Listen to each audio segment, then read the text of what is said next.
If this kind of storytelling is your style, please like, share, and subscribe to the channel. Your support keeps our stories coming. Some people freeze when death comes calling. Alara Vance ran straight at it. The morning she threw herself between bullets and a stranger, she had $17 in her bank account and no reason to believe tomorrow would be different. But in the 3 seconds it took for her body to hit pavement, everything changed. The woman she saved was untouchable. The son who arrived too late was unforgiving. And the enemies who missed their shot? They don't miss twice. This is the story of the girl who saved a queen and married a monster. Stay until the end, hit that like button, and drop a comment with your city so I can see how far this story travels. The coffee was shit, the tips were worse, and Alara's feet hadn't stopped aching since Tuesday. She balanced 3 plates along her left arm, 2 scrambled, 1 over easy, all with the hash browns nobody actually wanted but everybody ordered, and shouldered through the kitchen door of Mel's Diner with the kind of exhausted grace that came from 6 years of doing this exact same thing. The fluorescent lights hummed overhead, flickering in that way that meant maintenance wasn't coming anytime soon. The smell of grease and burnt toast clung to everything. Her uniform, her hair. Probably her soul at this point. "Order up for table 9, she called, sliding the plates down with practiced efficiency. The trucker in the corner booth barely looked up, just grunted and reached for the ketchup. Alara wiped her hands on her apron and glanced at the clock. 7:43 a.m. Another hour and Denise would show up for the mid-shift, which meant Alara could finally sit down for 5 minutes and pretend her lower back didn't feel like it was held together with duct tape and spite. She'd been working doubles for 3 weeks straight. Rent was due Friday, and her landlord had stopped accepting excuses sometime around month 2 of her being late. The radiator in her apartment building had died in January. It was March now. She'd learned to sleep in 2 hoodies and still wake up cold. This was life. Not a good one. Not the one she'd imagined when she was 18 and stupid, and thought moving to the city meant something would finally happen. But it was hers. Barely. "Alara, you got table 6, Mel barked from behind the register, not looking up from his crossword puzzle. She grabbed the coffee pot and headed over, forcing something that resembled a smile. Table 6 was occupied by an older woman, maybe late 60s, dressed in a way that made Alara immediately aware of how cheap her own clothes were. Tailored coat, silk scarf, leather gloves resting on the table like they cost more than Alara made in a month. The woman didn't belong here. Mel's Diner was the kind of place where people came because it was cheap and open 24 hours, not because they wanted to. This woman looked like she'd stepped out of a magazine spread titled, "How the Other Half Lives and You Never Will." "Morning," Alara said, pouring coffee without being asked. "What can I get you?" The woman glanced up, and for just a second something flickered across her face. Surprise, maybe, or recognition, though that didn't make sense because Alara had never seen her before in her life. "Just the coffee, thank you," the woman said. Her voice was smooth, measured, the kind of voice that didn't need to be loud to be heard. "You sure? Kitchen makes a decent omelet if you're hungry." "I'm certain." Alara nodded and stepped back, but something made her hesitate. The woman's hands were shaking, just barely, and her eyes kept flicking toward the window like she was waiting for something, or watching for it. "You okay?" Alara asked before she could stop herself. The woman's gaze snapped to her, sharp and assessing. Then, unexpectedly, she smiled. It was small and sad and gone almost as soon as it appeared. "That's very kind of you to ask." It wasn't an answer, but Alara didn't push. She'd learned a long time ago that people came to diners like this because they didn't want to be bothered. Whatever this lady was dealing with, it wasn't Alara's business. She turned to head back to the counter. That's when the black SUV pulled up outside. Alara noticed it because it was the kind of vehicle that stood out. Sleek, expensive. Tinted windows so dark you couldn't see inside. It idled at the curb for a moment, engine rumbling low. And then the window rolled down. Everything happened in seconds. The barrel of a gun appeared first, black and cold and impossible. Alara's brain stuttered, trying to process what she was seeing, because things like this didn't happen. Not here. Not in real life. The woman at table 6 stood abruptly, her chair scraping against the linoleum. Alara's body moved before her mind caught up. She didn't think, didn't hesitate, didn't do any of the smart things a person should do when they see a gun pointed at someone. She just ran. Straight toward the woman, straight toward the window, straight into the path of something she didn't understand but knew, absolutely knew, was about to destroy everything. Her shoulder hit the woman's chest just as the first shot cracked through the air. The sound was worse than she'd imagined, louder, sharper. It punched through the diner like a physical thing, shattering the window and sending glass spraying inward in a glittering cascade. Alara felt the impact before the pain. Once, twice, 3 times. Her body jerked with each hit and she went down hard, the woman crumpling beneath her. The floor was cold, sticky. Someone was screaming. Maybe Mel. Maybe the trucker. Maybe her. She couldn't breathe. The air had turned into something thick and wrong, filling her lungs like water. Her chest burned, her side burned, everything burned. Above her, tires squealed as the SUV peeled away, the sound fading into the distance like a nightmare retreating at dawn. Alara tried to move. Couldn't. Tried to speak. Couldn't. The woman beneath her was saying something, her voice high and panicked, but the words didn't make sense. Nothing made sense. Footsteps. Running, shouting, and then hands pressing down on her chest, her side. It hurt so bad she tried to scream, but nothing came out except a wet, choking sound that terrified her more than anything else. "Stay with me," someone said. A man's voice. Deep. Commanding. "Don't you dare die. Do you hear me? Don't you dare." She didn't know who he was talking to. Her vision was swimming, the edges going dark and soft. She could see faces above her. The woman from table 6, streaked with blood that wasn't hers. Mel, white as a sheet, and someone else. A man she didn't recognize. Broad shoulders, dark hair, eyes like a winter storm, cold and furious and locked on her like she was the only thing in the world that mattered. "Get the car," he snapped at someone. "Now." Alara tried to focus on his face, but it kept blurring. She was so tired. More tired than she'd ever been. And that was saying something because she'd worked a double yesterday and the day before and the day before that. Maybe she could just close her eyes for a second. Just a second. "No." The man's voice cracked like a whip. "Eyes open. Look at me." She did, or tried to. His face swam back into view, and she realized he was holding her. One arm beneath her shoulders, the other pressed against her ribs, his hands slick with blood. Her blood. "What's your name?" he demanded. She opened her mouth. Nothing came out. "Your name," he repeated, and there was something desperate beneath the command now, something raw. "Alara," she managed. It came out as a whisper, barely audible. His jaw tightened. "Alara, I need you to hold on. Can you do that?" She didn't know. She didn't think so. But she nodded anyway, because he was looking at her like her answer mattered, like she mattered. And then the world disappeared entirely. When consciousness came back, it came in pieces. Pain first. Sharp and relentless, radiating from her chest and side like someone had set her on fire from the inside out. Then sound. Beeping, steady and rhythmic, a machine of some kind. Then smell, antiseptic, clean, sterile, hospital.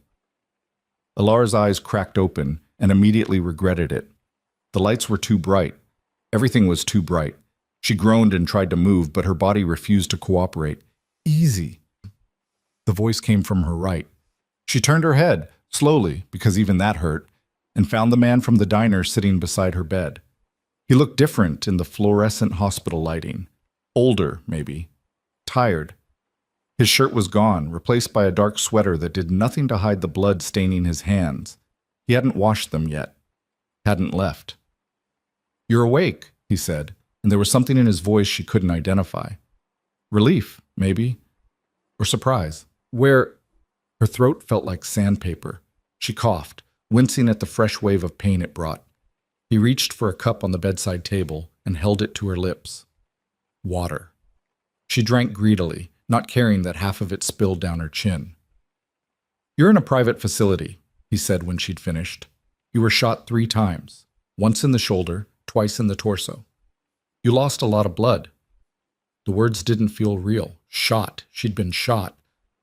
"The woman," Alara croaked. She's fine, thanks to you." Alara closed her eyes. She didn't feel like a hero. She felt like an idiot. Who runs toward gunfire? Who does that? Why? The man's voice cut through her thoughts, sharp and demanding. Why did you do it? She opened her eyes again and met his gaze. He was staring at her like she was a puzzle he couldn't solve, like her existence personally offended him. I don't know, she said honestly. You don't know. He repeated the words slowly, like he was testing them for truth. You threw yourself in front of 3 bullets for a woman you'd never met, and you don't know why. She looked scared. His expression didn't change, but something flickered in his eyes. Something dangerous. Do you have any idea what you've done? Elara frowned. I saved her? You saved my mother. He leaned forward, elbows on his knees, hands clasped together. Do you know who I am? She shook her head. Adrian Moretti. The name didn't mean anything to her. Should it? He must have seen the confusion on her face because his mouth twisted into something that wasn't quite a smile. You really don't know. Should I? Most people do. He sat back, studying her with an intensity that made her want to look away. My mother is Sophia Moretti. I run the largest syndicate on the East Coast. The people who tried to kill her today? They'll try again. And now they know your face. The words landed like stones, heavy and cold. I don't understand, Elara said slowly. You saved her life. That makes you a liability. A loose end. He paused. They'll come for you. Fear spiked through her chest, sharp and immediate. Why would they come for me? I don't know anything. I'm nobody. You stopped their hit. You're a witness, and in my world, witnesses don't get to walk away. Elara's heart was pounding now, each beat sending fresh pain through her chest. Then why are you telling me this? Why not just... She couldn't finish the sentence. Adrian's gaze didn't waver. Because you saved my mother's life, and I pay my debts. I don't want anything from you. That's unfortunate, because I'm the only thing standing between you and a bullet. Elara stared at him, searching for some sign that he was joking, exaggerating, anything. But his face was carved from stone, expressionless and absolute. What do you want from me? She asked finally. I want you to stay alive, he said. And the only way that happens is if you disappear. New identity, new city, new life. It should have sounded appealing, a fresh start. Wasn't that what she'd wanted? But the way he said it made it sound like a prison sentence. And if I say no? His expression darkened. Then you'll be dead within 48 hours. The machines beside her beeped steadily, filling the silence between them. You're serious, she said. I don't joke about survival. Elara closed her eyes again, trying to process everything he'd just said. Her life, her boring, exhausting, ordinary life, had just been ripped apart by 3 seconds of stupidity.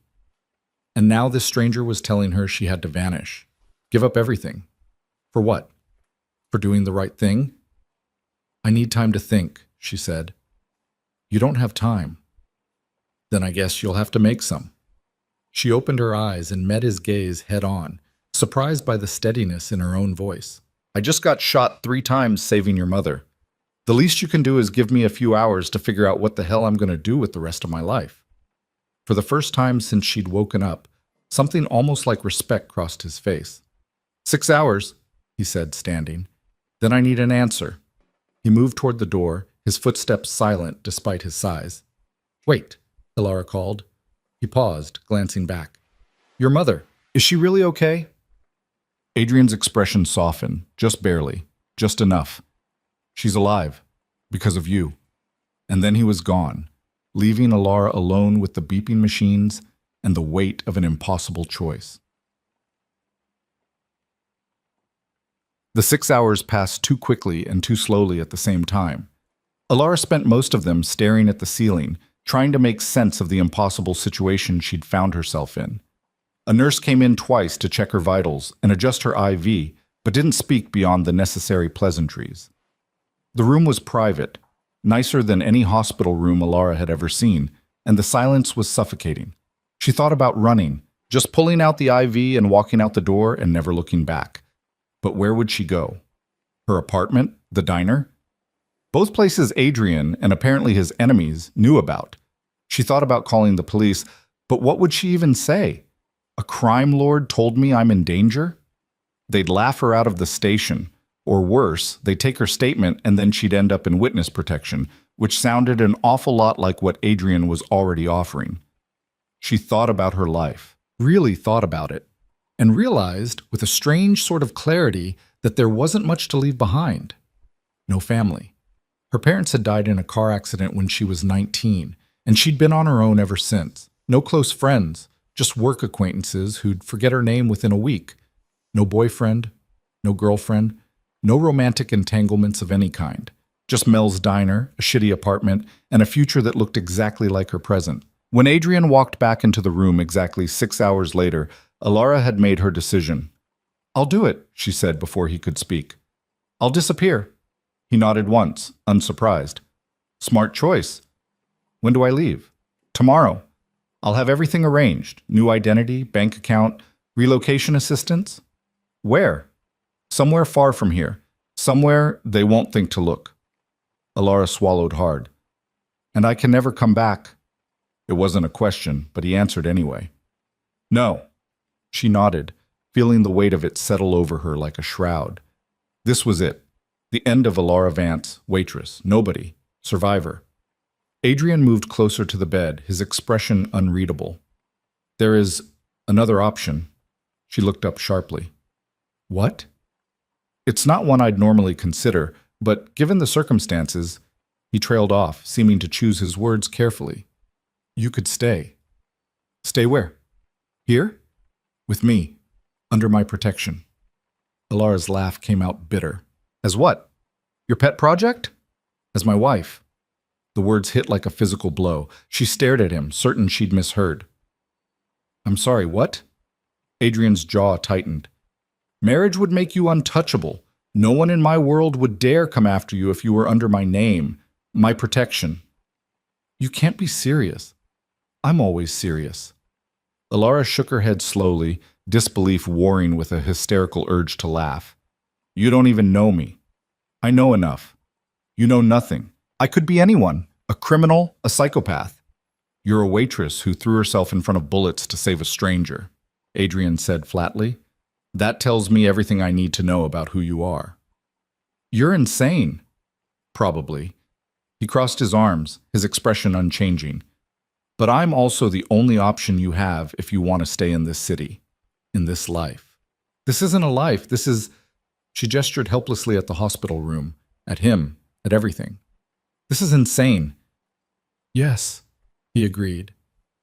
"It is." They stared at each other for a long moment. "Why?" Alara asked finally. "Why would you do this?" "Because I owe you a debt I can never repay. My mother is the only family I have. The only person in this world who—" He stopped, his expression hardening. "You saved her. That means something." "So this is about obligation." "Yes." At least he was honest. Alara closed her eyes, her mind racing. Marriage, to a man she didn't know. A criminal, someone dangerous. But also someone who'd sat beside her hospital bed for 6 hours, waiting for her to wake up. Someone who'd held her while she bled out on a diner floor and refused to let her die. She opened her eyes. "If I say yes," she said slowly, "what exactly does this marriage look like?" "Practical. You'd live in my home, under constant security. We'd maintain appearances in public. In private," he shrugged, "you'd have your own space, your own life, within reason." "Within reason. I can't have you wandering the city without protection. But inside the estate, you'd be free to do as you please." "So I'd be a prisoner." "You'd be alive." Alara wanted to argue, wanted to tell him to take his insane proposal and shove it, but the alternative was disappearing into witness protection, which sounded an awful lot like another kind of prison.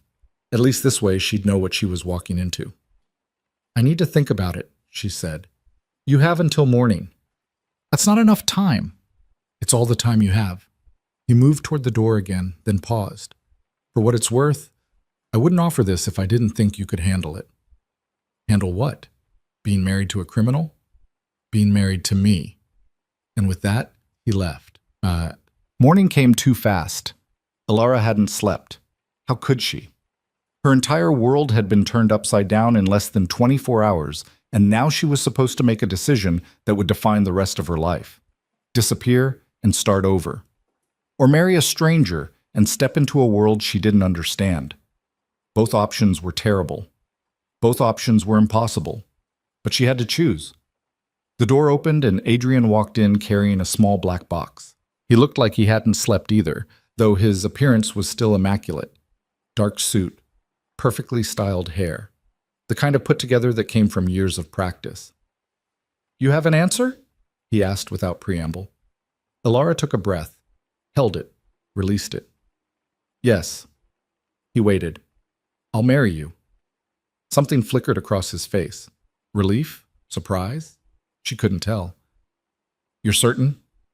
"No, but I'm doing it anyway." A ghost of a smile crossed his lips.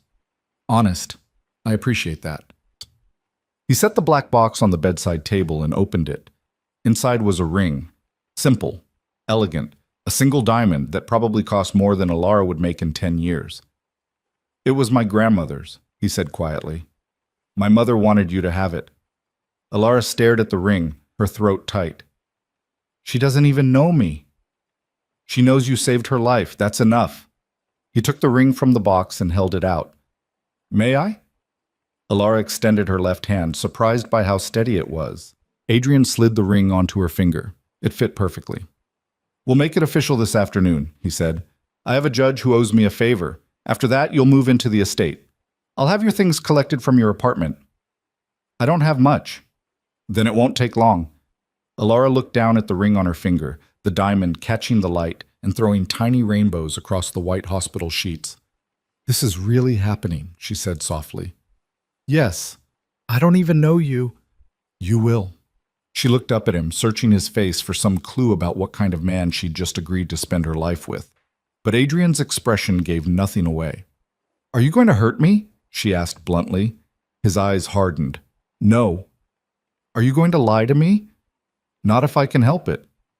"Are you going to expect me to be a real wife?" Understanding crossed his face. "No. This is a marriage of protection, not anything else. I won't touch you unless you ask me to." Alara nodded, something in her chest loosening slightly. "Okay," she said. "Okay," he echoed. They sat in silence for a moment. "I'm terrified," Alara admitted. "Good. Fear will keep you alive." "Is that supposed to be comforting?" "No, it's supposed to be honest." Despite everything, Alara almost smiled. Adrian stood, straightening his suit jacket. "I'll be back this afternoon. Rest. You'll need your strength for what comes next." "What comes next?" He paused at the door, glancing back at her one last time. "Everything." The wedding happened in a courthouse with no witnesses except the judge, Adrian's lawyer, and Sophia Moretti. Alara met her properly for the first time that afternoon. Sophia was smaller than she'd seemed in the diner, delicate and refined, with silver hair and eyes that held the same cold intensity as her son's. But when she looked at Alara, there was warmth there, genuine gratitude. "Thank you," Sophia said simply, taking Alara's hands in hers. "For my life." Alara didn't know what to say. "You're welcome" seemed inadequate. "You're very brave," Sophia continued. "Foolish, perhaps, but brave." "I've been hearing that a lot lately." Sophia smiled. "Adrian will take care of you. He can be difficult, cold, but he protects what's his, and now you're his." The words should have felt possessive, wrong, but coming from Sophia, they almost sounded like a promise. The ceremony itself was brief, perfunctory. No vows beyond the legal minimum. No kiss. Just signatures on paper and a judge declaring them legally bound. Alara Vance became Alara Moretti, and just like that, her old life was gone. The Moretti estate sat on 20 acres outside the city, surrounded by high walls and security cameras. As the car pulled through the iron gates, Alara caught her first glimpse of what would be her new home. It was massive, more mansion than house, with elegant architecture that spoke of old money and older power. Gardens stretched out on either side, meticulously maintained despite the early spring chill. "It's beautiful," she said without thinking. Adrian, sitting beside her in the back of the car, glanced at her. "It's secure." "Can it be both?" "I suppose." The car stopped at the front entrance, and Adrian got out first, then offered her his hand. Alara took it, ignoring the sharp pull of her still healing wounds as she climbed out. The front door opened before they reached it, and a man in his 50s appeared. He was dressed in a simple suit, his expression professionally neutral. "Mrs. Moretti," he said, with a slight nod. "Welcome. I'm Marcus, the estate manager. If you need anything, you have only to ask." "Thank you," Alara said, feeling absurdly out of place. Marcus stepped aside, and Adrian led her into the house. The interior was just as impressive as the exterior. High ceilings, marble floors, art on the walls that probably cost more than Alara's entire existence up to this point. "I'll show you to your room," Adrian said. "Your room, not our room." Alara followed him up a grand staircase and down a long hallway. He stopped at a door near the end and pushed it open. The room beyond was bigger than her entire apartment had been. A massive four-poster bed dominated one wall, and floor-to-ceiling windows looked out over the gardens. There was a sitting area with a couch and chairs, a desk, and two doors that presumably led to a bathroom and closet. "This is yours," Adrian said. "My room is at the other end of the hall. You won't be disturbed unless you ask for company." Alara stepped inside, trying to process the space. Her space. "There are clothes in the closet," Adrian continued. "If they don't fit or you don't like them, tell Marcus and he'll arrange for new ones. Same with anything else you need." "Okay." He moved toward the door, then paused. "Dinner's at 7. You don't have to join us if you're not feeling up to it, but my mother would like to see you." "I'll be there." Adrian nodded and left, closing the door softly behind him. Alara stood in the center of the enormous room, suddenly overwhelmed by everything that had happened. 2 days ago, she'd been a waitress. Poor, invisible, ordinary. Now she was married to a crime lord, living in a mansion, and wearing a ring that cost more than she'd make in a lifetime. Her legs gave out, and she sank onto the edge of the bed, staring at the ring on her finger. What the hell had she done? Dinner was held in a formal dining room that could have seated 20 people, but held only 3. Adrian sat at the head of the table, Sophia on his right, and Alara across from her. The food was excellent, better than anything Alara had ever tasted, but she could barely eat, too aware of the weight of the silence between courses.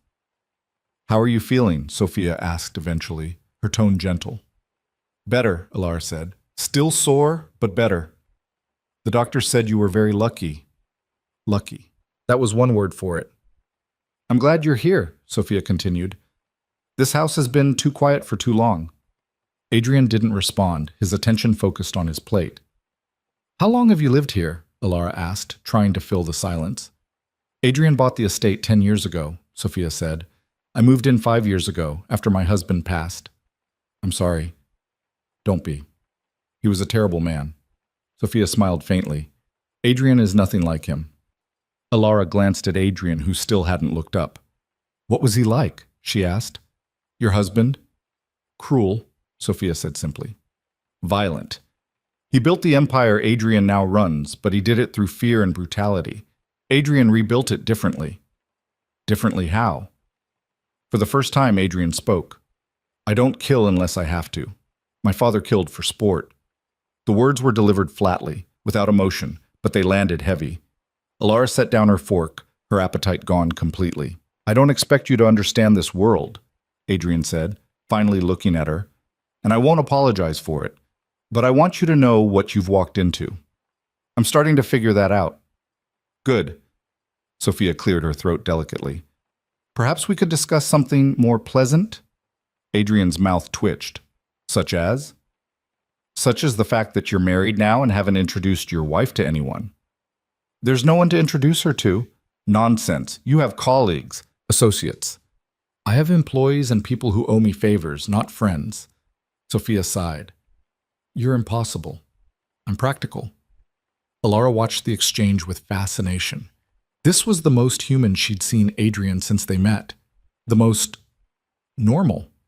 "Do you have friends?" Sophia asked, turning to Alara. "Not really," Alara admitted. "I worked a lot. Didn't have time for much else." "Well, now you have time." Sophia smiled. "And you have me." It was such a simple statement, but it made Alara's throat tighten unexpectedly. "Thank you," she said quietly. Sophia reached across the table and squeezed her hand. You saved my life, dear. The least I can do is make sure you have one worth living. The first week passed in a blur. Alara spent most of it recovering, both physically and mentally. Her wounds healed slowly, and the doctors came every other day to check her progress. She explored the estate when she felt strong enough, discovering rooms she didn't know what to do with, and gardens that took her breath away. Adrian was a ghost. She saw him at dinner most nights, but he rarely spoke beyond basic pleasantries. He left early in the morning and came back late at night, and Alara got the impression he was avoiding her. Not that she minded. She needed the space to adjust. Sophia, on the other hand, seemed determined to adopt her. They had tea every afternoon in the sitting room, and Sophia told her stories about Adrian as a child, how serious he'd been, how he'd learned to read at 4 and never smiled at birthday parties, how he'd protected her from his father even when it meant taking beatings himself. He doesn't let people in, Sophia said one afternoon. Not anymore, but I think you might be different. I don't think he wants to let me in, Alara said. He married you, didn't he? Out of obligation. Perhaps, but Adrian doesn't do anything he doesn't want to do. If he'd truly wanted you gone, you'd be in another city by now. Sophia stirred her tea thoughtfully. He sees something in you. He just doesn't know what to do with it yet. Alara wasn't sure she believed that, but it was nice to think about. On the 8th day, everything changed. Alara was in the library, a massive room filled with books she'd never have time to read, when Adrian walked in. It was early afternoon, and she'd never seen him home at this hour. We need to talk, he said without preamble. She set down her book. Okay. There's been a development. Something in his tone made her stomach drop. What kind of development? The people who tried to kill my mother have made contact. Alara's blood went cold. What do they want? You. The word hung in the air between them, heavy and final. They know you're here, Adrian continued. They know we're married, and they've made it clear that as long as you're alive, they consider the job unfinished. Alara stood slowly, her heart pounding. So what do we do? Adrian's expression was carved from stone. We end it. End it how? I'm going to kill them. He said it so casually, so matter-of-factly, like he was discussing the weather. Alara swallowed hard. All of them? Every single one. When? Tonight. She shook her head slowly. This is insane. This is survival. He moved closer, his eyes locked on hers. I need you to stay in the house. Don't leave your room. Don't open the door for anyone except Marcus or my mother. What if something happens to you? It won't. But what if... It won't, he repeated, and there was such absolute certainty in his voice that Alara almost believed him. Almost. I don't want you to kill people because of me, she said quietly. Adrian's expression softened just barely. I'm not doing this because of you. I'm doing it because they came after my family. There's a difference. Is there? Yes. They stood in silence for a moment. I'm scared, Alara admitted. Good. Stay scared, it'll keep you sharp. And then he was gone, leaving Alara alone with her fear and a library full of books she couldn't focus on. That night, she didn't sleep. She sat in her room listening to every sound, jumping at every shadow. The house was quiet. Too quiet. At 3 a.m., she heard cars pulling up outside. Voices, movement, and then, finally, footsteps in the hallway. Her door opened. Adrian stood in the doorway, blood on his shirt and exhaustion written into every line of his face. It's done, he said. Alara stood, her legs shaking. Are you hurt? No. Did you? Yes. She didn't need him to elaborate. Thank you, she said, the words feeling inadequate. Adrian nodded once. Get some sleep. Tomorrow, we start over. Start over how? With you alive, and them gone. He turned to leave, but Alara called out. Adrian? He paused. I'm glad you came back. For the first time since she'd met him, Adrian smiled. It was small and fleeting, but it was real. So am I. And for the first time since this nightmare began, Alara believed they might actually survive it. The blood came out of Adrian's shirt easier than Alara expected. She found herself in the laundry room at 4 a.m, scrubbing at the fabric with cold water and trying not to think about whose blood it was. whose life had ended so hers could continue. The water ran pink, then clear, and she hung the shirt to dry with hands that wouldn't stop shaking. She'd offered to help.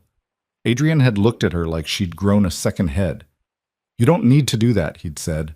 "I know. I want to." He'd handed her the shirt without another word and disappeared down the hallway, leaving her alone with the evidence of what he'd done for her. Sleep didn't come that night, or the next. By the third day, Alara was running on coffee and adrenaline, jumping at shadows and unable to shake the feeling that something was coming, that the threat wasn't really over. "You look terrible," Sophia said over breakfast. "Thanks." "I mean it, dear. You need to rest." "I can't." Sophia set down her teacup with a soft clink. "The danger has passed. Adrian made sure of it." "How can you be sure?" "Because when Adrian eliminates a threat, it stays eliminated." She said it so calmly, like they were discussing the weather. "You're safe now. You need to start believing that." But belief didn't come easy. Not when Alara kept seeing the blood on Adrian's shirt every time she closed her eyes. Not when she knew what he was capable of, what he'd done for her. That afternoon, she found him in his study, a room she'd been avoiding because it felt too much like his space, somewhere she didn't belong. But she needed answers, and hiding wasn't getting her any. She knocked, waited. "Come in." Adrian sat behind a massive mahogany desk, papers spread out in front of him. He looked up when she entered, and something flickered across his face. Surprise, maybe. "Is everything all right?" he asked. "I don't know. Is it?" He leaned back in his chair, studying her. "You're worried." "Of course I'm worried. 3 days ago you went out and killed people. I don't even know how many." 7. The number landed like a punch. 7 lives. Gone. Because of her. "Alara," Adrian said, his voice surprisingly gentle. "Sit down." She did, perching on the edge of one of the leather chairs facing his desk. "Those men would have killed you," he continued. "They would have tortured you first to find out what you knew, even though you know nothing. Then they would have killed my mother anyway, just to make a point. This isn't a world where mercy is rewarded." "I know that. I just—" She stopped, trying to find the words. "I don't know how to live with it." "You don't have to live with it. I do." "That's not how this works. We're married. That makes it my responsibility too." Adrian's expression hardened. "No, it doesn't. You didn't ask for this life. I won't let you carry that weight." "You don't get to decide what I carry." They stared at each other across the desk, and Alara saw something shift in his eyes, a crack in the armor he wore so carefully. "You're right," he said finally. "I don't. But I can try to protect you from it." "I don't want protection from reality. I want honesty." "You want honesty?" He stood, moving around the desk to lean against it, arms crossed. "Fine. I've killed more people than I can count. Some deserved it. Some probably didn't. I sleep fine at night because I tell myself it's necessary, that it keeps the people I care about safe. But the truth is, I don't know anymore if that's true or if I'm just good at justifying violence." The admission hung between them, raw and unexpected. "Why are you telling me this?" Alara asked quietly. "Because you asked for honesty, and because you should know what kind of man you married." "I already know." "Do you?" "You're the kind of man who sits beside a stranger's hospital bed for 6 hours, who gives them a choice instead of just making them disappear, who protects his mother and keeps his word." She paused. "And yes, you're also the kind of man who kills people. But that's not all you are." Adrian looked at her for a long moment, something unreadable in his expression. "You're either very naive or very stupid," he said, "or very tired of being afraid." A ghost of a smile crossed his lips. "Fair enough?" The moment broke when his phone buzzed. He glanced at it, and his expression shifted immediately. All business again. "I need to take this," he said. Alara stood. "Of course." As she reached the door, he called out, "Alara." She turned. "Thank you, for the shirt." She nodded and left, feeling like something had shifted between them. Something small, but significant. The days started to blur together after that.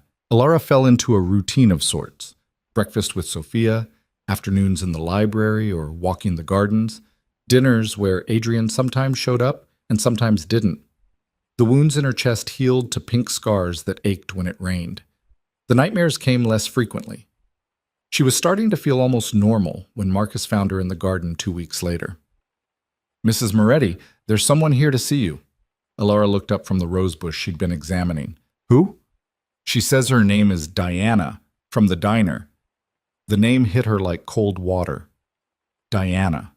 The morning shift manager who'd trained Alara 6 years ago and mostly left her alone after that. "Did she say what she wants?" "No, ma'am, but Mr. Moretti asked me to tell you that you don't have to see her if you don't want to." Of course he had, always protecting. "Where is she?" "The front entrance." Alara brushed the dirt off her hands and followed Marcus back to the house. Diana stood just inside the doorway, looking wildly out of place in her diner uniform, her eyes wide as she took in the marble floors and crystal chandelier. "Holy shit," Diana breathed when she saw Alara. "This is where you live now?" "Hi, Diana." "Don't hi, Diana, me. What the hell happened to you? One day you're slinging eggs, the next you're gone, and Mel's saying you quit without notice, and now you're living in a freaking mansion." Alara glanced at Marcus, who took the hint and disappeared down the hallway. "It's complicated," she said. "I'll bet." "Jesus, Alara, we thought you were dead. There were cops at the diner asking questions about the shooting, and you just vanished." "I'm sorry. I couldn't." "Couldn't what?" "Send a text. I know we weren't close, but come on." The hurt in Diana's voice was real, and Alara felt a pang of guilt. She hadn't thought about the people she'd left behind, hadn't considered that anyone would actually worry. "You're right," Alara said. "I should have said something. I just didn't know what to say." Diana's expression softened slightly. "Are you okay? Really?" "Yeah, I'm okay. And this..." Diana gestured at the house, the obvious wealth.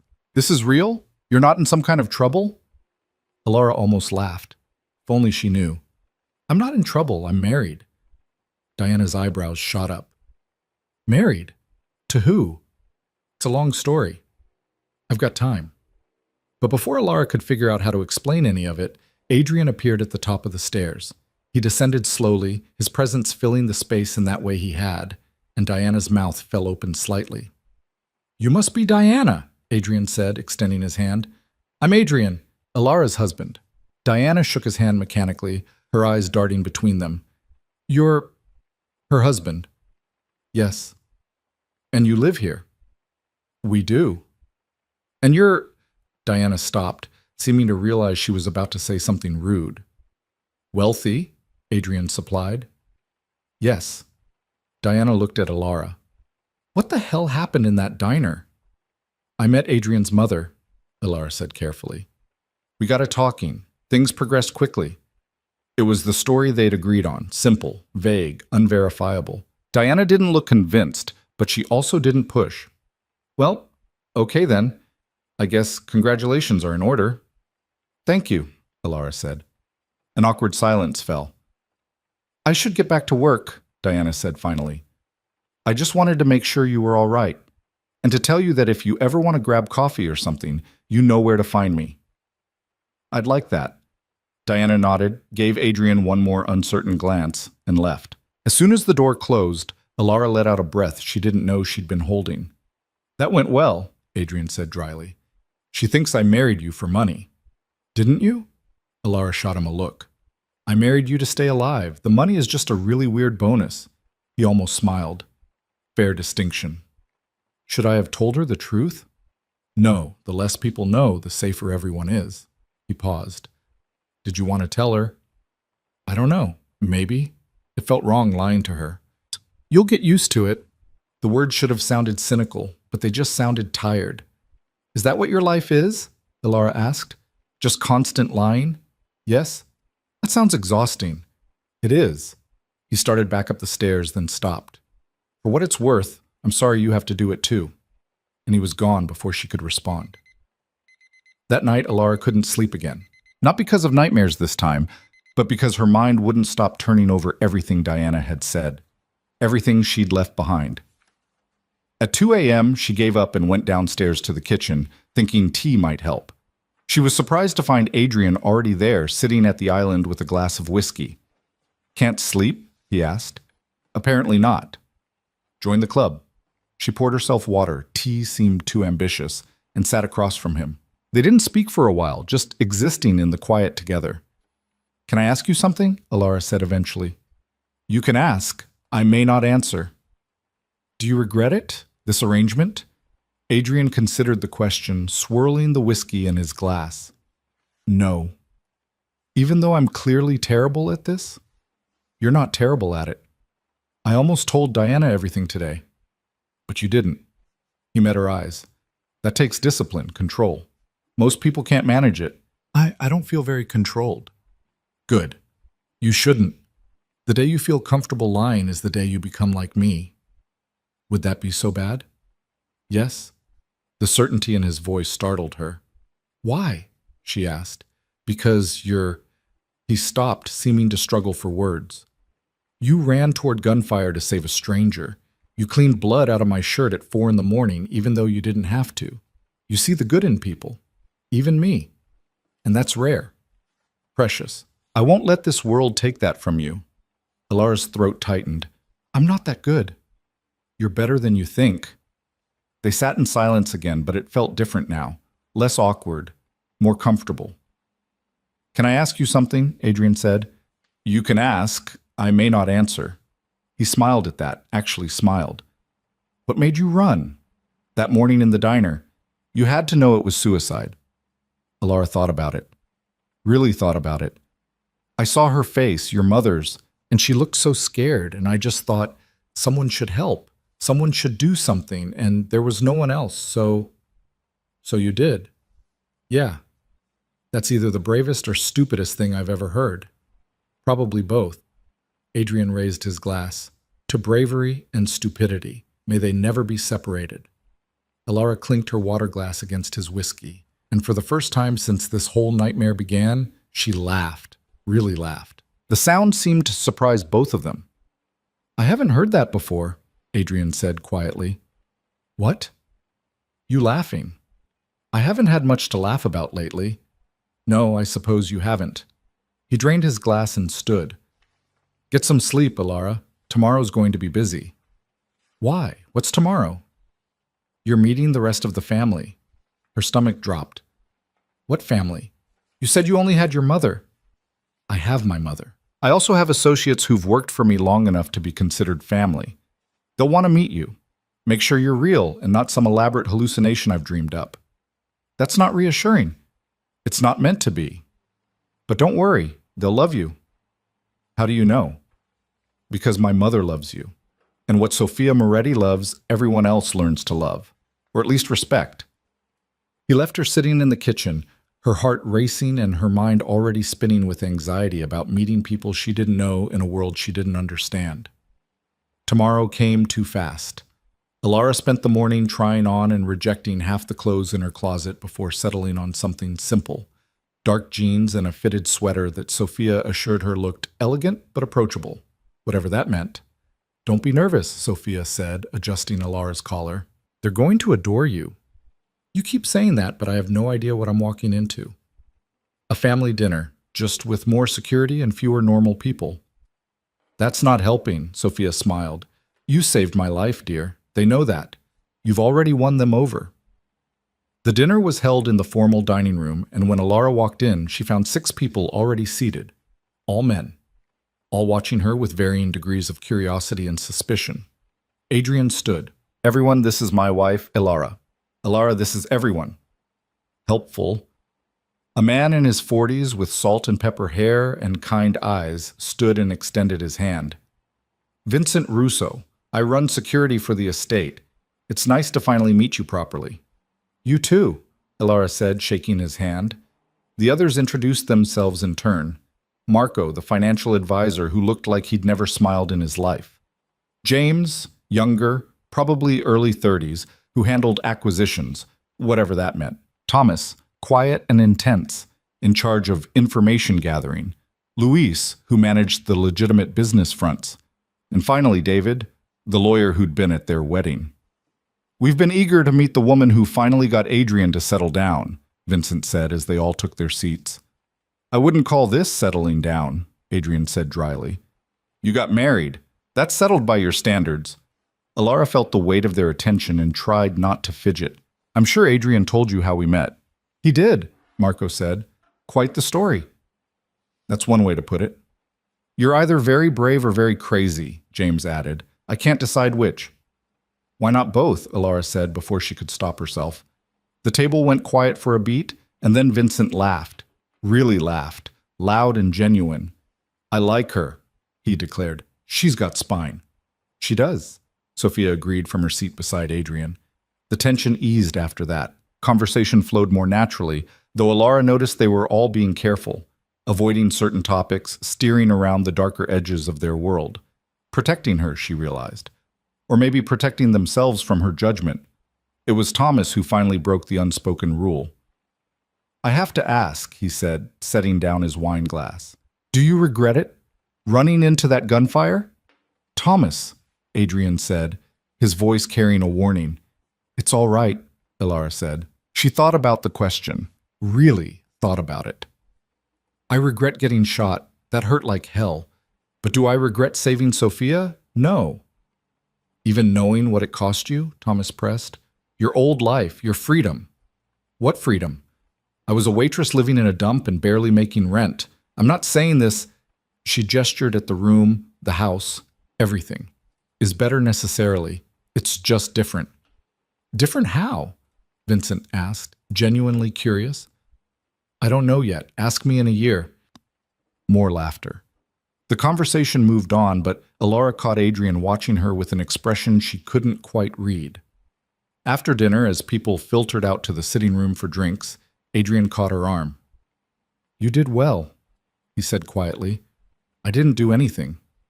You were yourself. That's harder than you think in this world. Is that what you want? For me to be myself? Yes. Even if myself doesn't fit here? His expression softened, especially then. They joined the others in the sitting room, and Alara found herself pulled into conversation after conversation. Vincent told stories about Adrian as a younger man, more serious even than now, if that was possible. Sophia shared embarrassing childhood memories that made Adrian scowl but didn't deny. Marco loosened up after his third drink and actually smiled. It felt almost normal, almost like a real family gathering. Until Luis's phone rang, the change was immediate. Luis stepped away, listened for 30 seconds, and then his face went pale. We have a problem, he said. The room went silent. What kind of problem? Adrian asked, his voice deadly calm. The Castellano family. They're making moves on the waterfront, our waterfront. Adrian's expression didn't change, but something cold and dangerous entered his eyes. When? Started an hour ago. They've hit 3 of our warehouses. Casualties? 2 dead, 5 injured. Alara's blood went cold. 2 dead. Just like that. Lives snuffed out while they were having dinner and telling stories. Adrian stood. Vincent, take Sophia and Alara upstairs. Lock down the estate. No one in or out. Adrian? Sophia started. Now. His tone left no room for argument. Vincent was already moving, gesturing for them to follow. But Alara stayed frozen, watching as Adrian and the others shifted into something else. Something harder, colder. This was the world she'd married into. Not the nice dinners and family stories. This. Violence and death and decisions made in seconds. Alara, Vincent said gently, we need to go. She let him guide her out of the room, Sophia close behind. As they climbed the stairs, she heard Adrian's voice, clipped and commanding, issuing orders that would probably end in more death. More blood on shirts she'd be washing at 4 a.m. Vincent led them to Sophia's room, larger than Alara's, with reinforced doors and windows. He checked the locks twice, tested the security panel, and positioned himself by the door. How long do we wait? Alara asked. Until it's over. How long does that usually take? Vincent and Sophia exchanged a look. Hours, Sophia said finally. Sometimes days. Alara sank into a chair, her legs suddenly weak. This is my life now. I'm afraid so, dear. I don't know if I can do this. Sophia crossed the room and knelt beside her chair, taking her hands. Listen to me. You're stronger than you think. You proved that when you saved my life. This world is ugly and violent and terrifying, but you don't have to face it alone. You have me. You have Adrian. And whether you believe it or not, you have a family now. A family of criminals. Yes, but family nonetheless. Sophia squeezed her hands. And family protects each other. They waited in silence after that. Minutes crawled by. Then an hour. 2. Alara's mind wouldn't stop spinning. 2 people were dead. 5 were hurt. And somewhere out there, Adrian was probably adding to that count. Because of territory. Because of business. Because this was how his world worked. At midnight, Vincent's phone buzzed. He listened, his expression unchanging, then ended the call. "It's over," he said. "We can go downstairs." "Adrian?" Sophia asked immediately. "Fine. He's on his way back." They found the others in Adrian's study.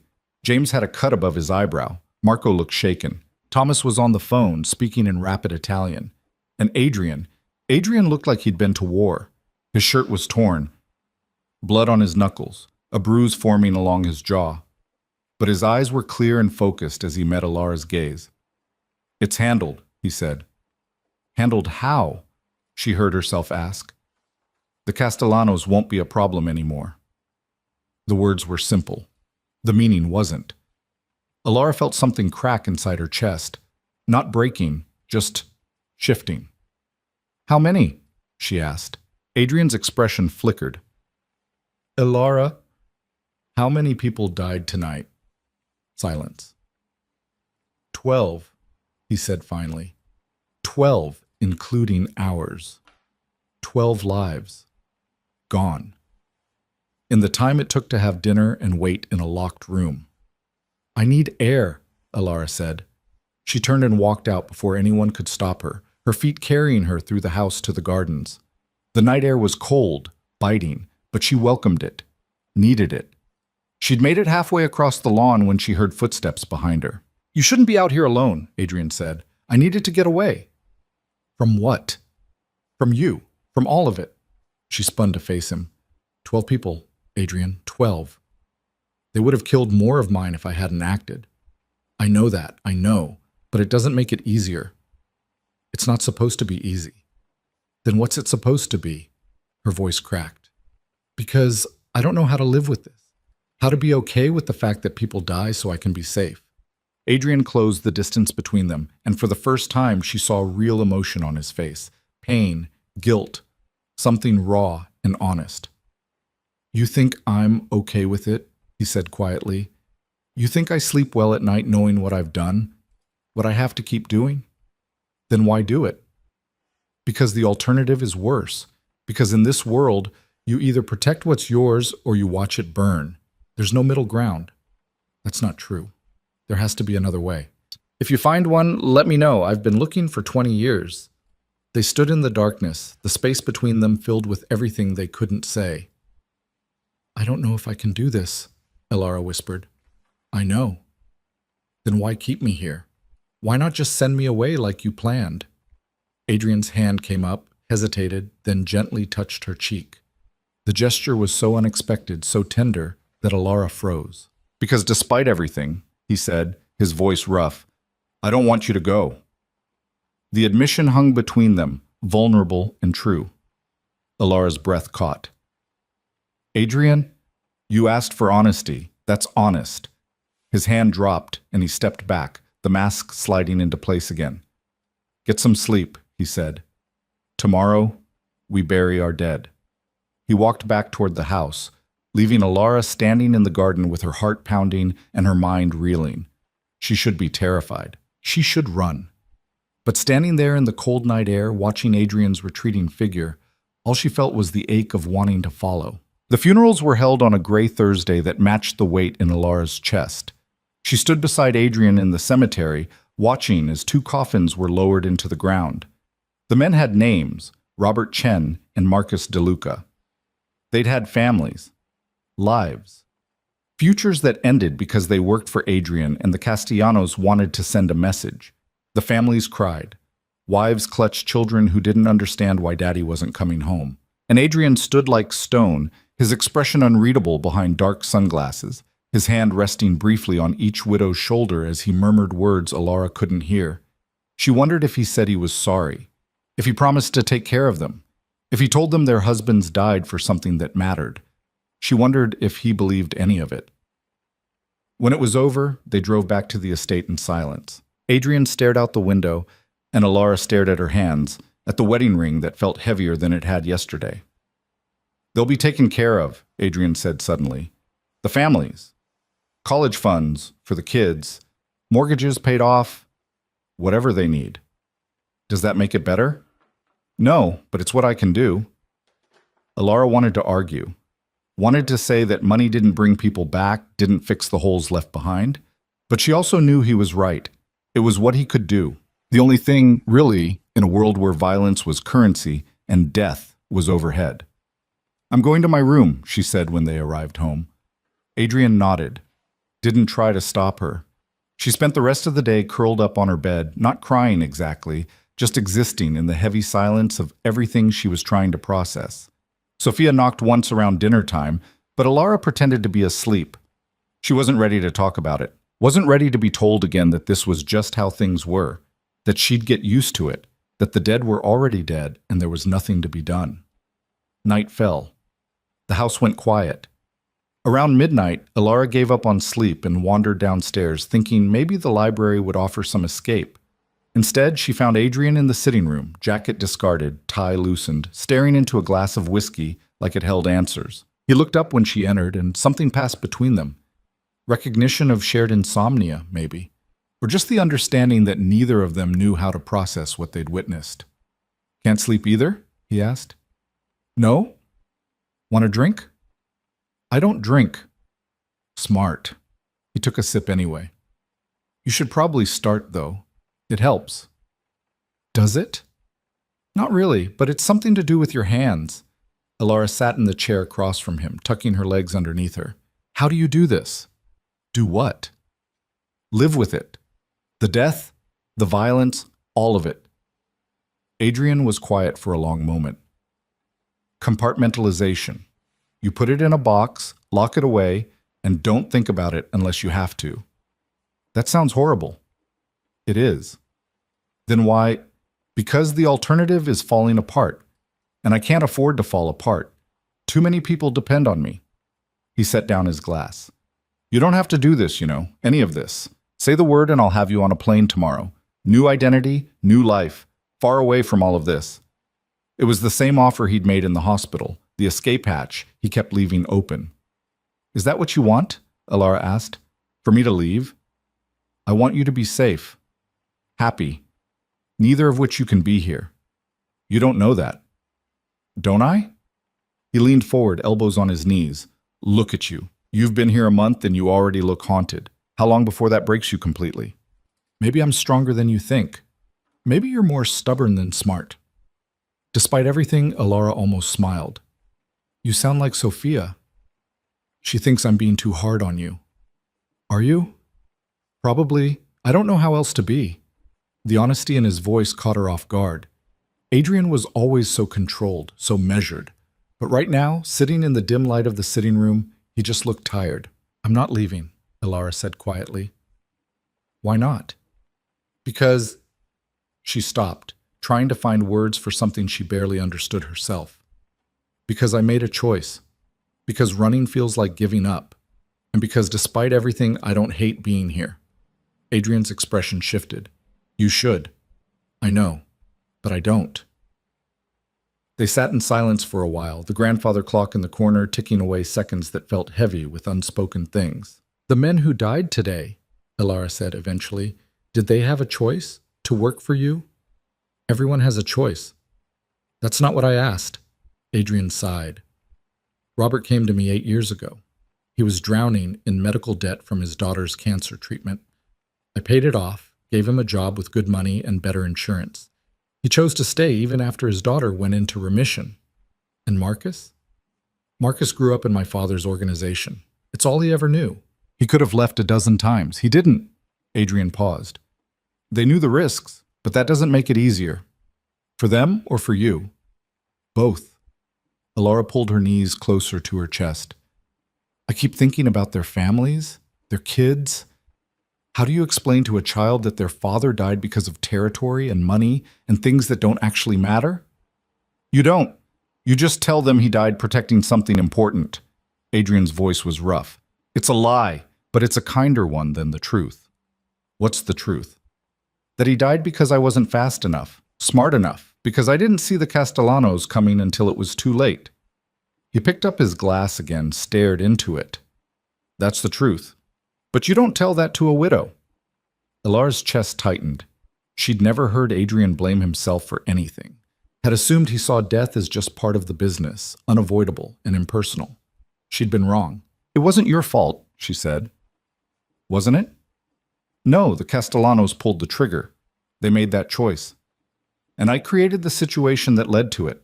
I built an empire that people want to tear down. Every person who dies because of that is on me. That's not fair.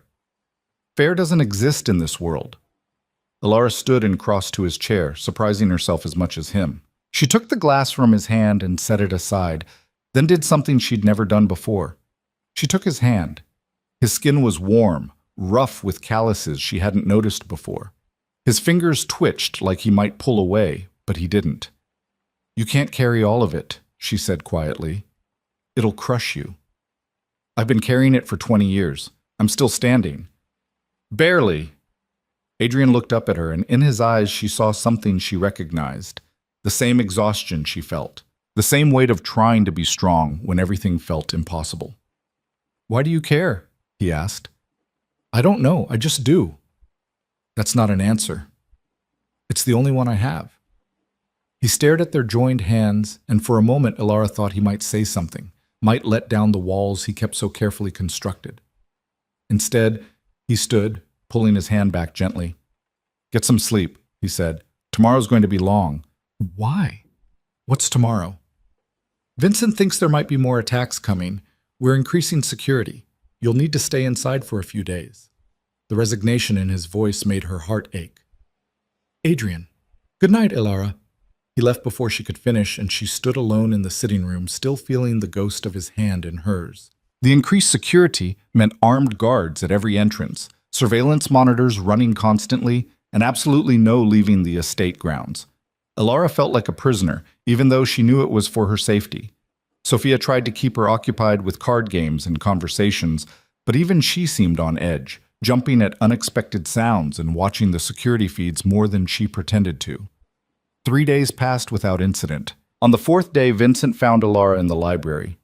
Mrs. Moretti, do you know how to shoot? She looked up from her book. What? A gun. Do you know how to use one? No. Why would I? Because Adrian wants you to learn. I'm not learning to shoot. Vincent's expression was patient. With respect, ma'am, you should at least know the basics, just in case. In case of what? He didn't answer, didn't need to. Ilara set down her book. Where is he? In his study. She found Adrian exactly where Vincent said, paper spread across his desk, phone pressed to his ear. He held up a finger when he saw her, 1 minute, and finished his conversation. Vincent said you want me to learn to shoot, Ilara said as soon as he hung up. I do. Why? Because if something happens and I'm not there, you need to be able to protect yourself. Nothing's going to happen. Adrian's expression hardened. You don't know that. None of us do. The Castellanos are quiet right now, but quiet doesn't mean gone. I need to know you can defend yourself if it comes to it.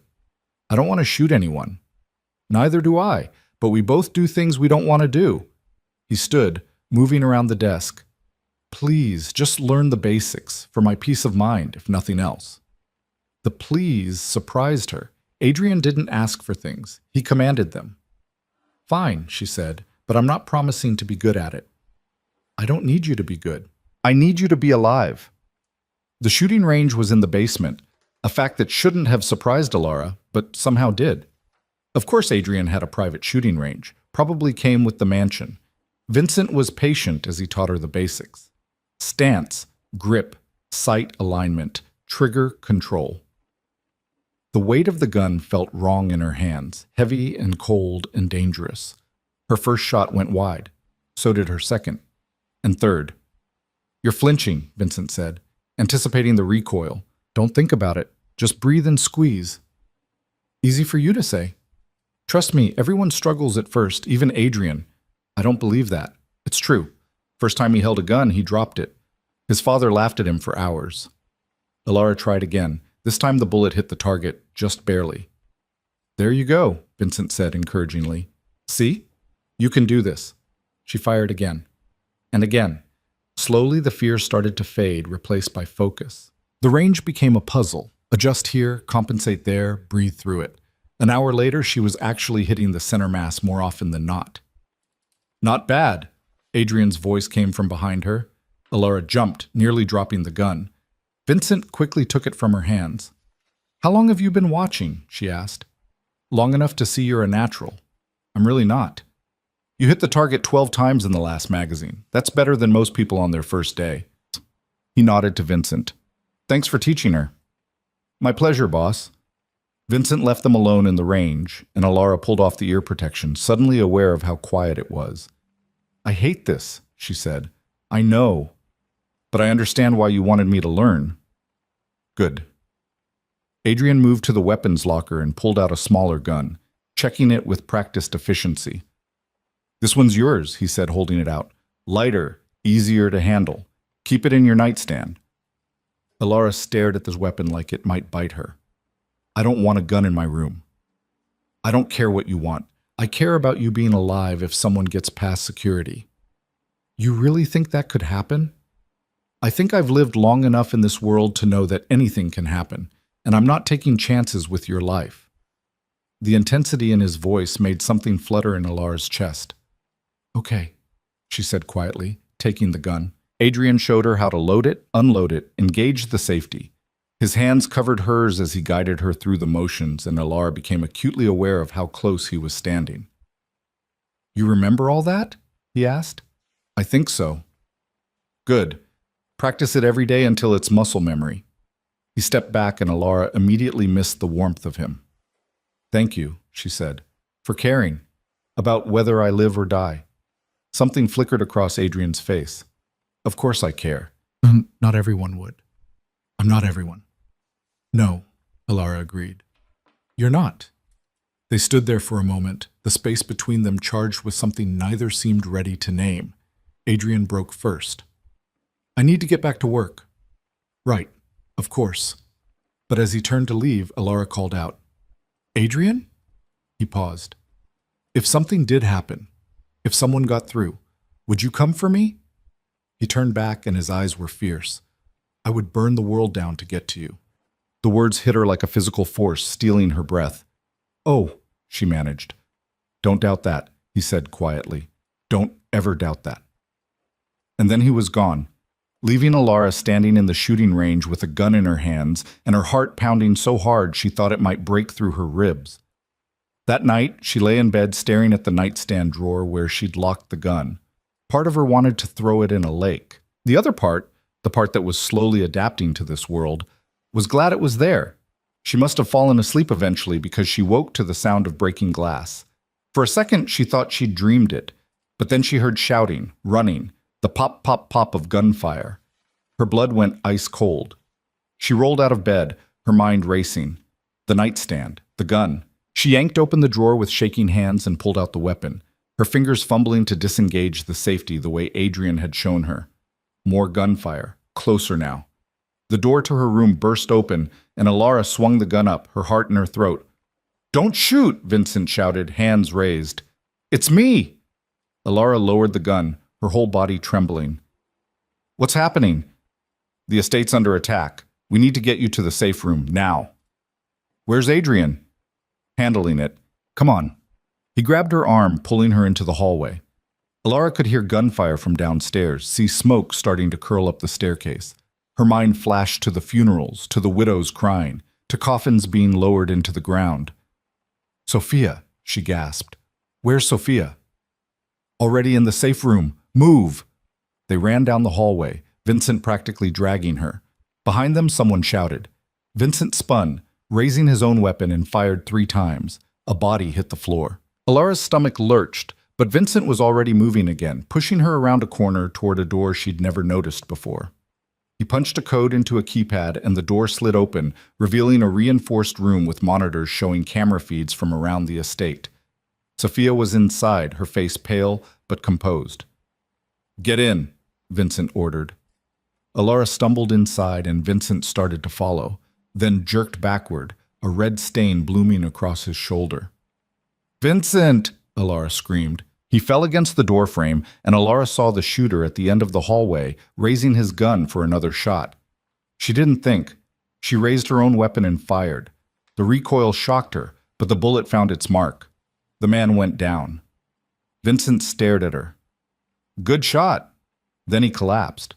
Alara and Sophia dragged him inside, and the door slammed shut automatically, sealing them in.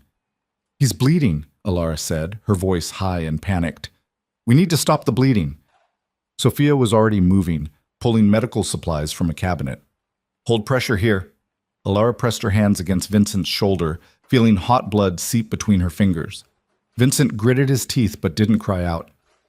"You're going to be okay," Alara said, not sure if she was trying to convince him or herself. On the monitors, she could see chaos. Men in black tactical gear spreading through the house. Adrian's security team fighting back. Bodies on the ground. She couldn't tell whose side they were on. And then she saw Adrian. He moved through the house like death itself, precise and lethal. She watched him take down 3 men in quick succession, watched him reload without breaking stride, watched him protect his home with a violence that should have terrified her. Instead, all she felt was desperate hope that he'd survive. "Where are they?" Vincent groaned, trying to sit up. "Everywhere," Sophia said, her eyes on the monitors. "How many?" "Too many." Alara kept pressure on Vincent's wound, her eyes glued to the screen showing Adrian. He'd been joined by James and Thomas now, the 3 of them working in coordination to push the attackers back. But more kept coming. "This was planned," Vincent said through gritted teeth. "They waited until we thought the threat was over." "The Castellanos?" Alara asked. "Has to be. No one else has the resources." On the monitor, Adrian took a hit. Alara saw him stagger, saw the blood on his side, saw him keep moving anyway. "No," she whispered. He cleared the room he was in, then looked directly at a camera, at her, somehow knowing she was watching. He mouthed something. She couldn't hear it, but she could read his lips. "Stay there." Alara's hands tightened on Vincent's shoulder. She wanted to scream, wanted to run to him, wanted to do something other than sit in this locked room while he bled and fought and risked everything. "He'll be okay," Sophia said quietly. "He always is." But her hands were shaking as she said it. The battle raged for what felt like hours, but was probably only 20 minutes. Slowly, the number of attackers on the monitors dwindled. Adrian's team started gaining ground, pushing them back toward the entrances. And then, finally, silence. Alara held her breath, watching the monitors. Adrian appeared on one, surveying the damage. Blood soaked his shirt, but he was standing, moving, alive. "It's over," Vincent said, his voice weak. The safe room door beeped and slid open. Adrian stood on the other side, looking like he'd walked through hell. His eyes went immediately to Alara, scanning her for injuries. "You're okay?" he asked. She nodded, unable to speak. His gaze dropped to Vincent. "How bad?" "Through and through," Vincent said. "I'll live." "Good." Adrian's attention returned to Alara, and something in his expression shifted. "You fired your weapon." "How did you—" "I watched the feed. You saved Vincent's life." "I didn't think. I just—" "You did exactly what you needed to do." He stepped into the room, and despite the blood and the exhaustion and the violence still clinging to him, his voice was gentle. "You did good." Alara's eyes burned. "You're hurt." "I'm fine." "You're bleeding." "I've had worse." "That's not reassuring." He almost smiled. Almost. Medical teams arrived, taking Vincent away on a stretcher. Sophia went with him, leaving Adrian and Alara alone in the safe room. "We need to get you looked at too," Alara said. "In a minute." "Adrian, in a minute." He moved closer, his eyes searching hers. "I need to know you're really okay. That you're not hurt. Not in shock." "I shot someone," Alara said, the reality of it hitting her all at once. I killed someone. You protected Vincent. You protected yourself. That's different. Is it? Yes. Alara's legs gave out, and suddenly she was sitting on the floor, back against the wall, the gun still in her hand. Adrian lowered himself beside her, wincing as his wounded side protested. I keep thinking I should feel worse, Alara said, about killing him. But all I feel is glad. Glad Vincent's alive. Glad you're alive, glad I'm alive. Does that make me a terrible person? No, it makes you a survivor. I don't feel like a survivor. I feel like I'm drowning. Adrian's hand found hers, his fingers closing around the gun and gently taking it from her grip. He set it aside, then kept holding her hand. You jumped between bullets and a stranger, he said quietly. You married a criminal to stay alive. You learned to shoot even though you hated it. You saved Vincent tonight, even though you were terrified. You're the strongest person I know, and you don't even realize it. Alara looked at him, this man who'd turned her entire world upside down, who'd given her safety and danger in equal measure, who looked at her like she mattered more than anything. I was so scared you were going to die, she whispered. I wasn't going to leave you. You almost did. I saw you get hit. Flesh wound. I've had worse. Stop saying that. It's true. Alara's free hand came up, touching the blood-soaked fabric of his shirt. Let me see. Alara, please. He sighed but lifted his shirt. The wound was a graze along his ribs, deep enough to bleed heavily, but not life-threatening. Still, seeing it made Alara's chest tighten. You need stitches, she said. Probably. And you need rest. Definitely. Then why are you sitting on the floor with me instead of getting medical attention? Adrian's expression softened in a way she'd never seen before. Because you needed me more. The words broke something open in Alara's chest. Before she could second-guess herself, she leaned forward and kissed him. It wasn't planned, wasn't calculated, just a desperate need to confirm he was real and alive and here. Adrian froze for a heartbeat, then kissed her back with an intensity that stole her breath. His hand came up to cup her face, gentle despite the violence still clinging to him, and Alara felt everything shift. This wasn't obligation anymore, wasn't strategy, wasn't survival. This was something else entirely. When they finally broke apart, both breathing hard, Adrian rested his forehead against hers. We shouldn't, he started. I know. This complicates everything. I know. I don't do relationships. I don't know how. Neither do I. He pulled back enough to meet her eyes. What do you want, Alara? Really?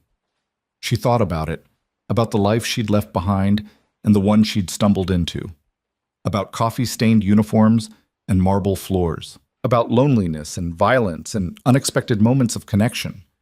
I want to stop pretending this is just a business arrangement, she said honestly. I want to stop sleeping alone in that big room while you're at the other end of the hall.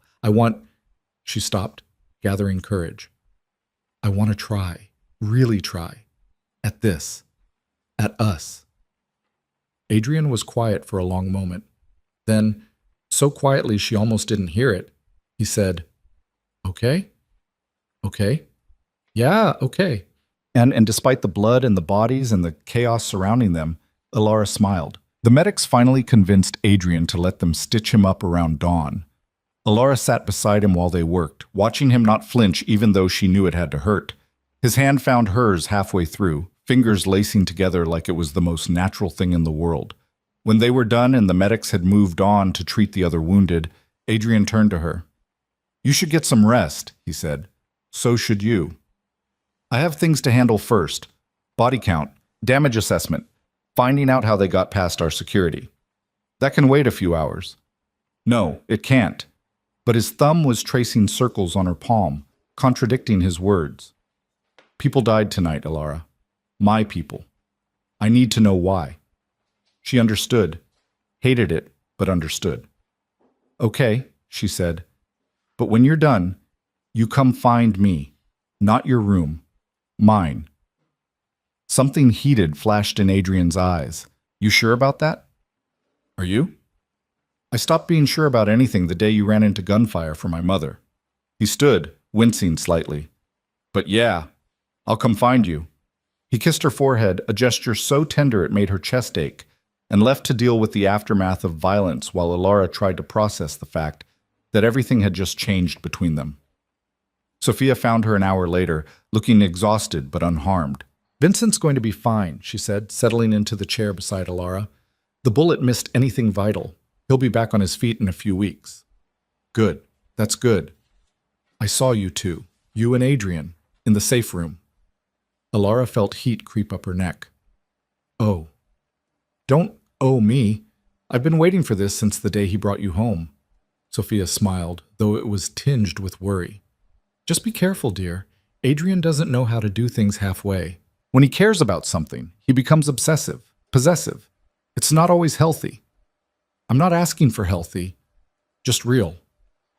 "Well, you'll certainly get that." Sophia reached over and squeezed her hand. "But I'm glad.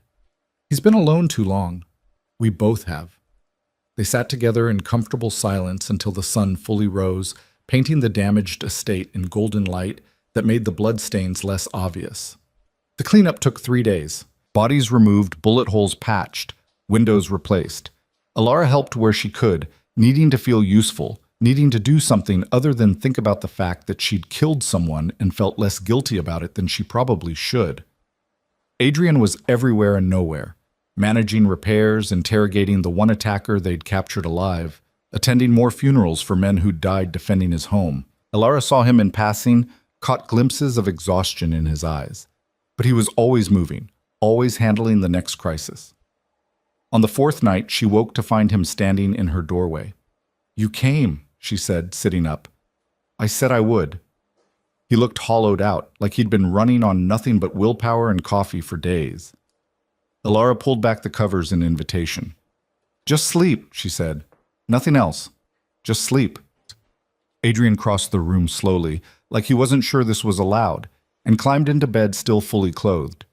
Alara shifted closer, and he wrapped an arm around her waist, pulling her against his chest. "I'm probably going to have nightmares," he warned quietly. "So am I. We can have them together." His breathing hitched, and she felt him press his face into her hair. "I could have lost you," he said, so softly she almost missed it. "When I saw them breach the estate, all I could think was that they were coming for you, that I wouldn't get there in time." "But you did. Barely. If Vincent hadn't gotten you to the safe room..." "Stop. We're both alive. Everyone who matters is alive. 8 of my men aren't." Alara turned in his arms until she could see his face. "And that's not your fault. You didn't pull those triggers. I created the world where those triggers exist." "Then uncreate it." He stared at her. "What? You hate this life. I can see it in your eyes every time someone dies, every time you have to make a call you don't want to make, so change it." "It's not that simple." "Why not?" "Because I have responsibilities, people who depend on me. Enemies who'd see any weakness as an opportunity to strike." "Enemies like the Castellanos?" Adrian's expression darkened. "They're done. After this attack, I made sure of it." Alara didn't ask what that meant. Didn't want to know the specifics of how he'd eliminated the threat. "What if there's another family after them?" she asked instead. "Another threat? When does it end?" "It doesn't. That's the point." "That's not true." "It ends when you decide it ends." "You don't understand." "Then help me understand. Explain to me why a man who clearly hates the violence, who carries the weight of every death like a stone around his neck, won't walk away." Adrian was quiet for a long moment. When he spoke, his voice was raw. "Because my father built this empire on fear and blood. When he died, I inherited it. All the territory, all the operations, all the people who worked for him. If I'd walked away, there would have been a war. Dozens of families fighting over the scraps, hundreds dead, maybe thousands. So I took control. Made it less brutal than my father's version, but that still means I'm responsible for all of it. And if you left now? Same result, maybe worse. The power vacuum would be catastrophic." Alara pressed closer, feeling the tension in his body. "What if you didn't leave a vacuum? What if you transitioned power gradually? Found someone you trust to take over?" "There is no one I trust that much." "Then make the organization legitimate. You said you run business fronts. What if those weren't fronts anymore? What if you actually went legal?" Adrian laughed, but it was bitter. You can't just go legitimate. There are debts, obligations, people who'd rather see me dead than retired. So you're trapped. Yes. And I'm trapped with you. Yes. He pulled back to look at her. Which is why I keep giving you outs. Keep telling you to leave. You could still have a normal life, Alara, away from all this. I don't want normal. I want you. The words hung between them, simple and undeniable. Adrian's hand came up to cup her face, his thumb brushing her cheekbone. I'm going to ruin you. You know that, right? Being with me, really being with me, means accepting things you shouldn't have to accept. Seeing things you shouldn't have to see. I already killed a man, Adrian. I already watched people die. I'm already in this world whether I want to be or not. At least if I'm with you, I'm choosing it. That's the stupidest thing I've ever heard. Probably. He kissed her then, deep and desperate, like she was oxygen and he'd been drowning. Alara kissed him back with equal intensity, her hands fisting in his shirt, pulling him closer. When they broke apart, both breathing hard, Adrian rested his forehead against hers. This changes everything, he said. I know. I don't know how to be someone's... He struggled for the word. Someone's person. I don't know how to do relationships. Neither do I. We'll figure it out. What if I'm terrible at it? Then you'll be terrible at it. I don't care. Adrian made a sound that was half laugh, half groan. You're insane. You keep saying that because it keeps being true. They lay there together, wrapped around each other, as the first light of dawn started creeping through the windows. For the first time since the attack, Alara felt something like peace. Stay, she whispered, as exhaustion started pulling her under. I'm not going anywhere, Adrian murmured back. And he didn't. The next few weeks were strange in the best way.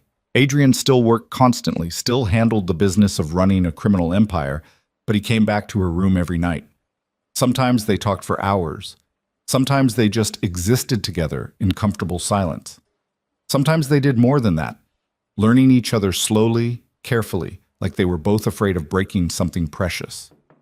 Sophia watched their growing relationship with obvious approval, often engineering excuses to leave them alone together.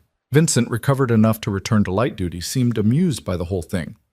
Never thought I'd see the day, he told Alara one afternoon while teaching her more advanced shooting techniques. Adrian actually happy. He's not happy. He's just less miserable. For him, that's the same thing. Alara lined up her shot, fired, and hit dead center. You think this is a mistake? Us? Does it matter what I think? Yeah, it does. Vincent was quiet for a moment, watching her reload. I think you're good for him. I think he's been dead inside since he was a kid, and you're the first person who's made him remember what it's like to be alive. That's not a mistake. That's a miracle. Even if it doesn't last? Even then. Some things are worth it just for existing at all. That conversation stayed with Alara as she navigated this new version of her life. She was learning to shoot better, learning the rhythms of the estate, learning the subtle dynamics of Adrian's world. She attended meetings with him sometimes, sitting quietly and observing. The men who worked for him started treating her with a respect that felt earned rather than obligatory. She was becoming part of this world, not just Adrian's wife on paper, but a real presence in his life. And then everything exploded again. It started with a phone call during dinner. Adrian's face went carefully blank as he listened, and Alara's stomach dropped. When? He asked. Then, how many? A pause. I'll be there in 20 minutes. He hung up and looked at Alara. I need to go handle something. What happened? One of our warehouses was hit. Not by the Castellanos. They're gone. Someone new. How new? New enough that I don't know who they are yet, which means they're either very stupid or very dangerous. Can I come with you? Adrian's expression hardened. Absolutely not.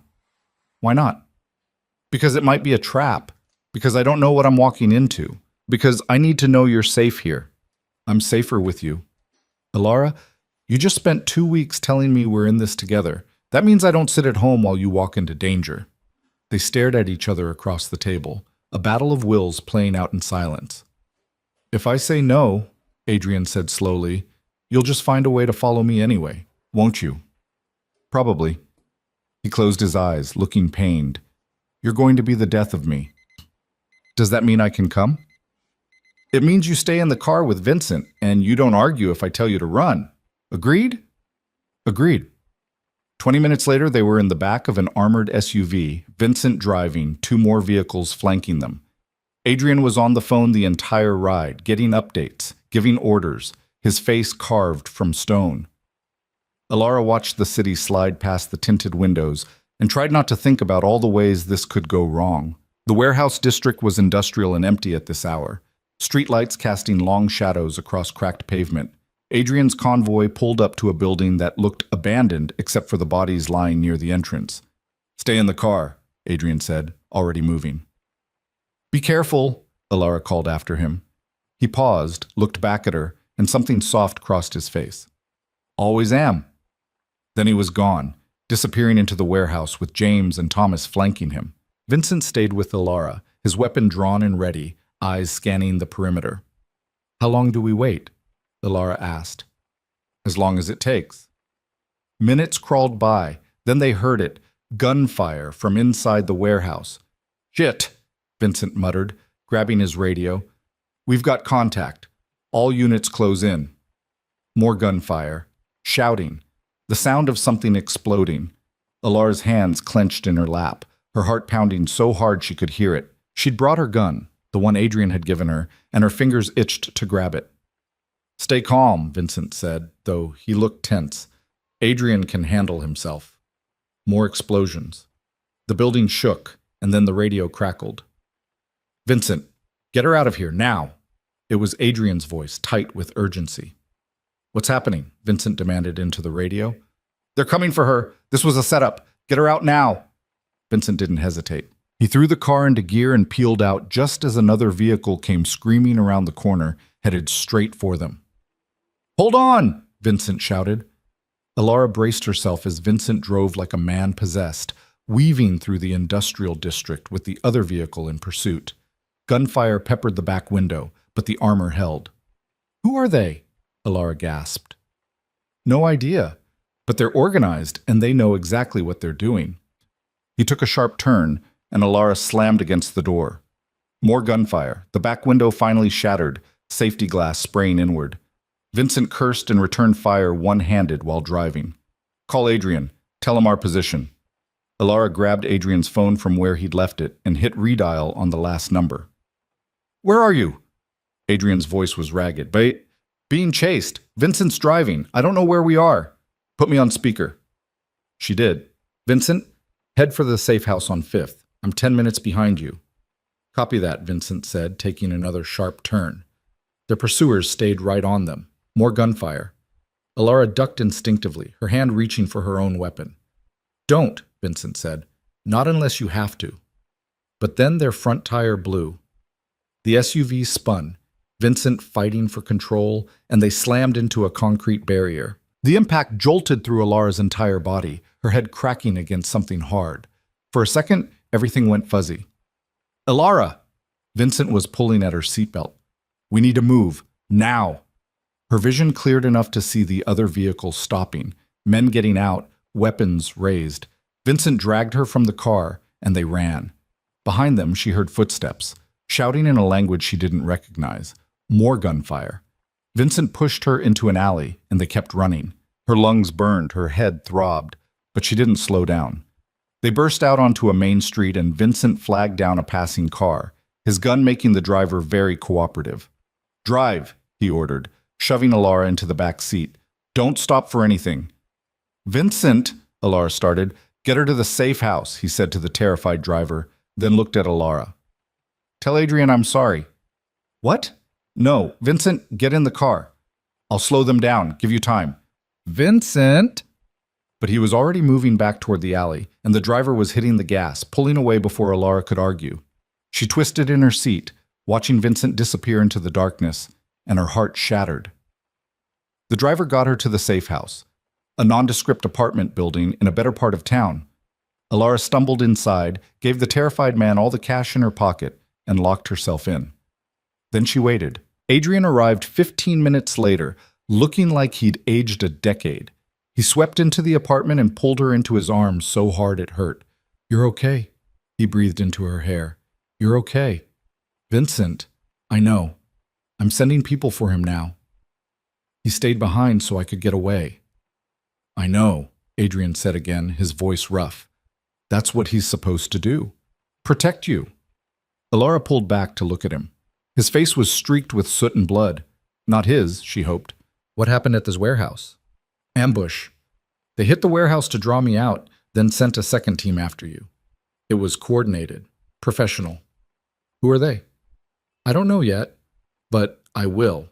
And when I find out," his expression turned deadly, "they'll wish they'd never heard your name."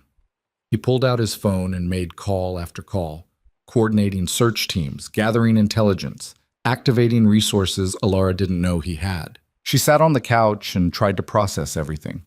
The chase, Vincent staying behind, the fact that someone had set up an elaborate trap just to get to her. "Why me?" she asked when Adrian finally put down the phone. "Why target me specifically?" "Because you're my weakness. Anyone who's paying attention can see that." He sat beside her, taking her hands. "I'm sorry. I never should have brought you to the warehouse. You tried to keep me in the car. I should have tried harder, should have left you at the estate. Then they might have attacked there instead. You don't know." Adrian's grip tightened. "I can't lose you. Do you understand that? I can't—" His voice broke. "I can't lose you." Alara leaned forward and kissed him, tasting smoke and desperation. "You won't. I'm right here." "For how long? How long before this world takes you from me like it takes everything?" "As long as it takes. I'm not going anywhere, Adrian." He pulled her into his lap, holding her like she might disappear, and they stayed like that until his phone rang again. "Yeah," he answered, then his whole body went rigid. "When?" A pause. "Is he alive?" Another pause, longer this time. "Get him to the estate. I'm on my way." He hung up and looked at Alara with an expression that made her stomach drop. "They found Vincent," he said. "He's alive. Barely. But they—" He stopped, his jaw clenching. "They hurt him. Badly. Before he got away." Alara's vision blurred with tears. "I want to see him." "Not yet. Let the doctors work." "Adrian, please," he said, and the rawness in his voice stopped her argument. "Please just let me get him stable first. Then you can see him." She nodded, unable to speak past the lump in her throat. They got back to the estate just as the sun was rising. Medical personnel rushed to meet the car carrying Vincent, and Alara caught a glimpse of him on the stretcher. Unconscious, broken, barely recognizable. She turned into Adrian's chest and let herself cry for the first time since this nightmare began. Vincent survived. Barely. 3 broken ribs, a shattered collarbone, internal bleeding that required emergency surgery, and injuries Alara didn't want to think about in detail. But he survived. When he was finally conscious and stable enough for visitors, Alara sat beside his hospital bed and held his hand. "You're an idiot," she said, her voice thick with tears. "A brave, stupid idiot." Vincent's smile was weak but genuine. "Takes one to know one. You're the one who ran into gunfire, remember? That's different." "How?" "I didn't know better. You did. Which makes what you did braver." He squeezed her hand weakly. "Don't cry for me. I'm too pretty to watch you cry." She laughed despite herself. "You're ridiculous." "Yeah, but I'm alive. We're both alive. That's what matters." Adrian appeared in the doorway, and Vincent's expression shifted. "You should rest," Adrian said quietly. "I'm fine." "You're not, but thank you for protecting her." "Just doing my job, boss." "No, you went beyond that, and I won't forget it." Something passed between them. Understanding, respect, the bond of men who'd been through hell together. Adrian left them alone after that, and Vincent closed his eyes. "He loves you, you know," Vincent said drowsily. "Don't think I've ever seen him love anything before, but he loves you. He's never said it. He doesn't have to. You can see it in how he looks at you, how he'd burn down the world to keep you safe." Vincent's breathing was evening out, sleep pulling him under. Just don't break his heart. Don't think he'd survive that. I won't, Ilara whispered, but she wasn't sure if Vincent heard her. He was already asleep. That night, Ilara found Adrian in his study, surrounded by files and surveillance photos. Come to bed, she said. I need to find who did this. You need sleep. You've been up for 2 days straight. I'll sleep when they're dead. Ilara crossed the room and physically turned his chair away from the desk. No, you'll sleep now, because if you don't, you'll make mistakes. And mistakes get people killed. Adrian looked at her with hollow eyes. They tortured Vincent for information about you, about our security, about everything. If he'd broken, but he didn't. He could have, anyone would have. But he didn't, Ilara repeated firmly. And he's alive. And you're going to find whoever did this and make them pay. But not tonight. Tonight you're going to come to bed and sleep and let your body heal because you're bleeding through your shirt again. Adrian glanced down at the red stain spreading across his side. The stitches from the estate attack must have torn. Didn't notice, he muttered. Of course you didn't. She held out her hand. Come on, let me fix you. He let her lead him upstairs, let her carefully remove his shirt and rebandage his wounds with supplies from the bathroom. His skin was a map of scars, old and new, each one a story of violence survived. How do you live like this? Ilara asked quietly, smoothing tape over fresh gauze. How do you keep going when your body is literally falling apart? Same way you do, one day at a time. She finished the bandaging and helped him into bed. He pulled her close, and she could feel the exhaustion radiating off him. I'm going to end this, he said into the darkness. Whoever's behind these attacks. I'm going to find them, and I'm going to end it permanently. I know. And then he stopped, seeming to struggle with something. And then what? And then maybe we can talk about what comes next. About whether there's a way out of this life that doesn't leave a power vacuum. About, he took a breath, about a future. A real one. Ilara's heart stuttered. You mean that? I don't say things I don't mean. You know that. She did know that. Adrian was brutal and violent and dangerous, but he was honest. Okay, she whispered. We'll talk about it. After. After, he agreed. And for the first time since this nightmare began, Ilara let herself believe that after might actually exist. Adrian found them 3 days later. The Volkov family. Russian syndicate, relatively new to the territory, ambitious enough to think they could muscle in by taking out Adrian's weakness. They'd miscalculated badly. Ilara only knew because she heard the phone call. Adrian's voice, cold and precise, giving orders that would end in death. When he hung up, his expression was carved from ice. It's done, he said. They'll be handled by tonight. How many? Does it matter? Yes. He looked at her for a long moment. 17, the entire leadership structure. Ilara felt the number settle in her chest like a stone. 17 people.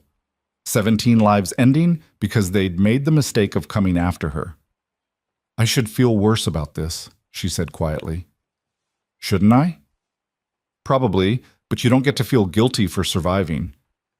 Is that what you tell yourself? Every single day. He left an hour later, dressed in black, armed, and dangerous. Ilara wanted to ask him to stay, wanted to beg him not to add 17 more deaths to the weight he already carried. But she understood by now that some things were inevitable in this world. Some debts could only be paid in blood. Come back to me, she said instead. Always. He kissed her like it might be the last time, and then he was gone. Sophia found Ilara in the library, staring at a book she wasn't reading. He'll be all right, Sophia said, settling into the chair beside her. You don't know that. I know my son. He's survived worse. That doesn't make it easier. No, it doesn't. Sophia was quiet for a moment. Can I tell you something? Something I've never told Adrian? Ilara set down her book. Of course. When his father died, I was relieved, grateful even.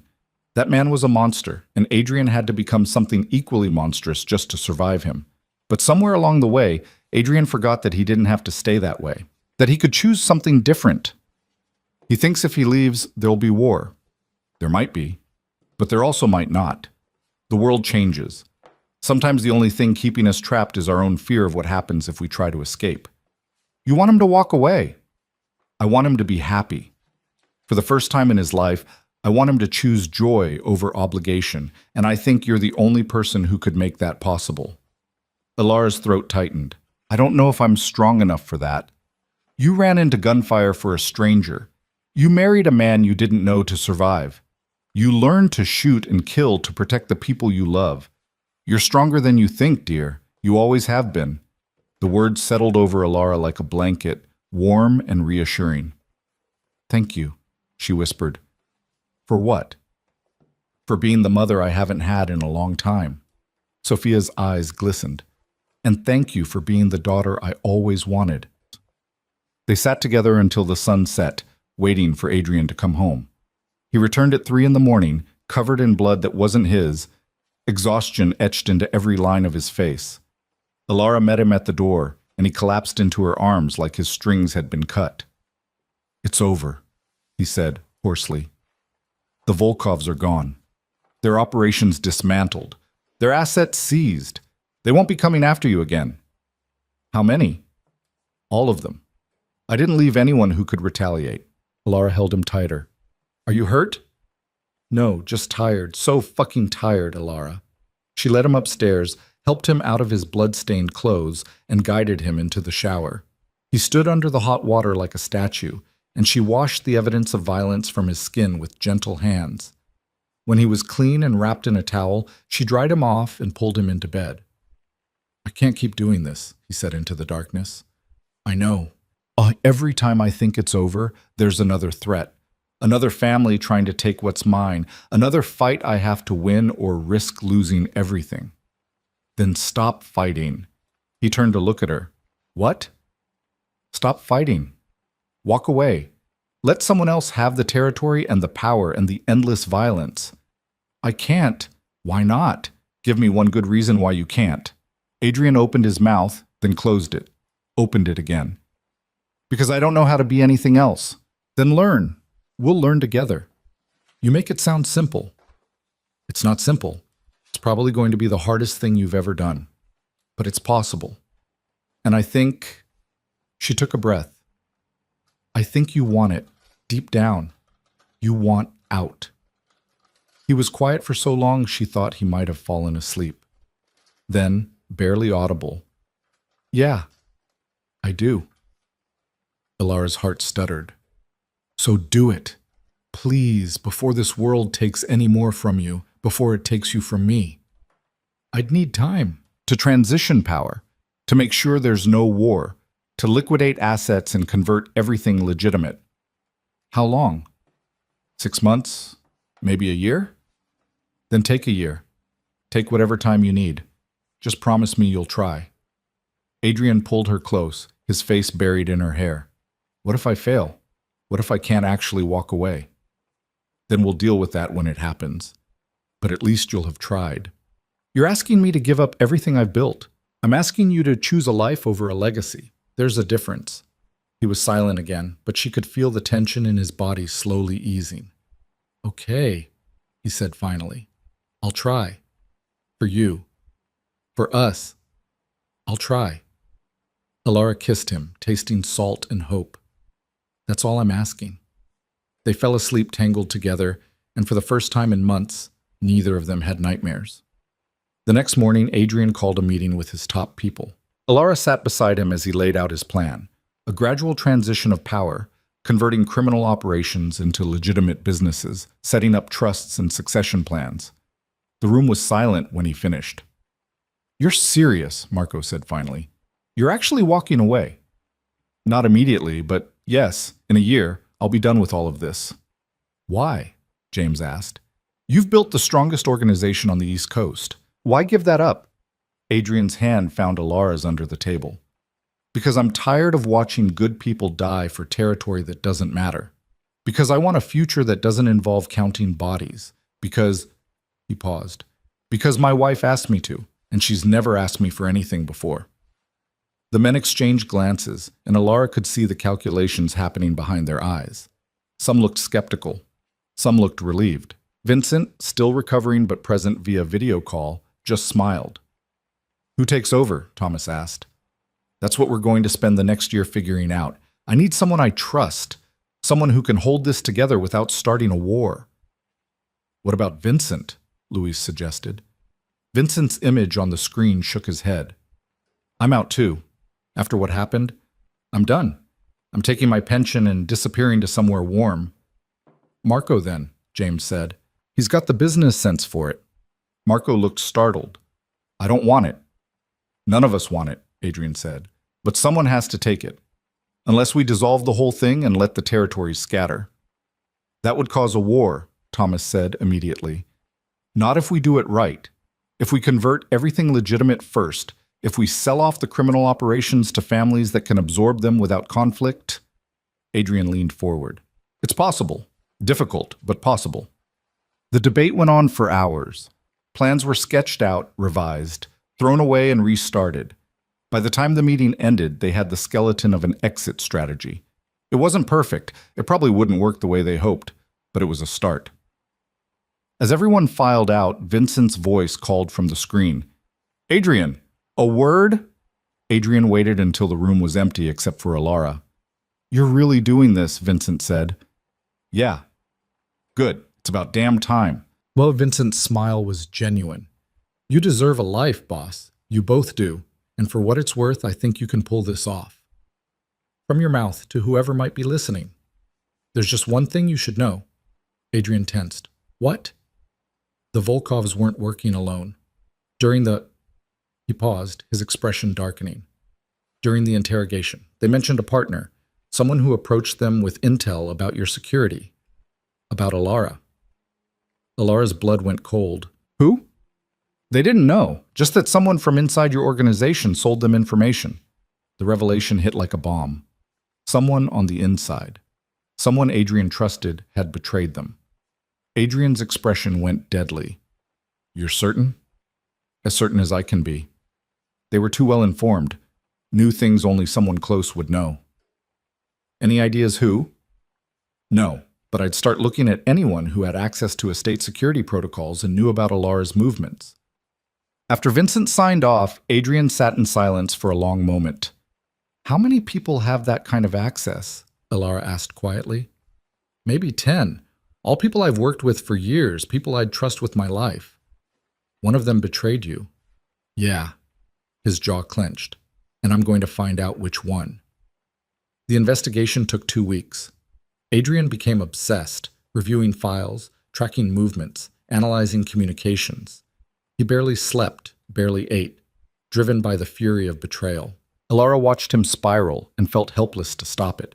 It was Thomas who finally found the proof. Financial records showing payments from a shell corporation tied to the Volkovs to an account belonging to David, the lawyer who'd been at their wedding. I can't believe it, Sophia said when Adrian told them. David's been with us for 15 years. Apparently loyalty has a price. Adrian's voice was flat, emotionless. And the Volkovs met it. What are you going to do? Alara asked. What I always do. Handle it. Adrian, he sold you out, Alara. He gave them the information they needed to come after you. Because of him, Vincent was tortured. Because of him, 8 of my men died in that warehouse ambush. He doesn't get to walk away from this. Alara wanted to argue, wanted to say there had to be another way. But she understood by now that betrayal in this world only had one punishment. David was brought to the estate 2 days later. He looked terrified as Adrian's men escorted him into the study where Adrian waited. You know why you're here, Adrian said. David's face crumbled. I can explain. Explain what? How you sold information to the Volkovs? How you helped them plan attacks that killed my people? How you put my wife in danger for money? They threatened my family, my daughter. They said if I didn't help them, they'd... So you chose your family over mine. I understand that. But it doesn't change what you did. Please, Adrian, please. I'm sorry, I never wanted anyone to get hurt. But they did get hurt. They died. Because of you. David fell to his knees. What do you want? I'll do anything. I'll testify. I'll give back the money. You'll die, Adrian said simply. That's what happens to traitors. No, please. My daughter, she's only 16. She needs... Your daughter will be taken care of. I'll make sure she and your wife are protected. But you? You're done. Elara watched from the doorway, her stomach churning. She understood the necessity, understood that mercy here would be seen as weakness. But watching Adrian order someone's death in cold blood was different from knowing he'd done it in the abstract. Do you want to say anything? Adrian asked, looking at her. He endangered your life. You have a right. Every eye in the room turned to Elara, David's pleading gaze, the guard's impassive stares, Adrian's carefully blank expression. She thought about the chase through the streets, about Vincent broken and bleeding, about 17 people dead because the Volkovs had known exactly where to strike. I want to know why, she said quietly. Why money mattered more than the people who trusted you. David's face twisted with shame. It wasn't just money. They had photos of my daughter, threatened to hurt her in ways I can't even say out loud. I panicked, made a choice I can't take back. You could have come to Adrian. He would have protected your family. I know that now. But in the moment, I was so scared. Elara looked at Adrian. His family, you'll really take care of them? I said I would. Even his daughter? Make sure she can go to college, have a life. Yes. Elara nodded slowly. Then do what you have to do, but make it quick. He doesn't deserve to suffer more than he already is. Adrian's expression softened fractionally. All right. He gestured to the guards, who pulled David to his feet. I'm sorry, David said, looking at Elara. I'm so sorry. I know, she said. I believe you, but sorry doesn't fix this. They took him away, and Elara left the room before she could hear the gunshot she knew was coming. She was in the garden when Adrian found her an hour later. It's done, he said. I know. You did the right thing, showing him mercy at the end. It doesn't feel like mercy. It feels like I just helped you kill someone. You did. But he made the choices that led to this, not you. Elara turned to face him. How much longer until we're out? Until we don't have to make these choices anymore? 10 months. Maybe less if we push harder. Then push harder, please. I don't know how many more deaths I can carry. Adrian pulled her into his arms. I promise. This is almost over. We're almost free. She wanted to believe him, wanted to believe freedom was actually possible, but a small part of her wondered if you could ever really escape a world built on violence, or if it just followed you wherever you went. The months that followed were a blur of activity. Adrian systematically dismantled his criminal empire piece by piece. Operations were sold off to other families at carefully negotiated prices. Territory was ceded with treaties that prevented conflict. Legitimate businesses were strengthened and expanded. It was delicate, dangerous work. One wrong move could trigger the war he was trying to prevent, but slowly, impossibly, it started to work. By month 8, the transformation was undeniable. Adrian's organization had shrunk by 2/3, and what remained was mostly legitimate. He still had enemies, still had people who'd prefer him dead, but the immediate threats had faded. And then Elara missed her period. She stared at the pregnancy test in the bathroom, her hands shaking, not sure if what she felt was terror or joy or some combination of both. Pregnant. She was pregnant, with Adrian's child, in a life they were still trying to escape. She waited until that night to tell him. They were in bed, his arm around her waist, both half asleep. Adrian? I'm pregnant. The words hung in the darkness like a held breath. Adrian went completely still. What? I took a test today. 3 tests, actually. All positive. I'm pregnant. He sat up slowly, turning on the bedside lamp. His expression was unreadable. You're sure? Yes. How long? I don't know yet. Maybe 6 weeks? I have an appointment scheduled for next week. Adrian stared at her, and Elara couldn't tell what he was thinking. His face had gone through shock, fear, and something else she couldn't identify.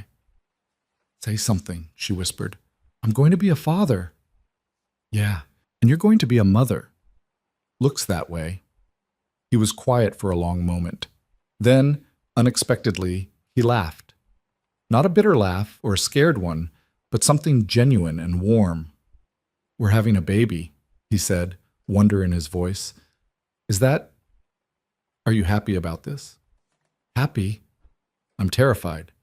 I have no idea how to be a father. My own father was a monster, and I spent most of my life becoming exactly what he made me. What if I can't? Alara took his face in her hands.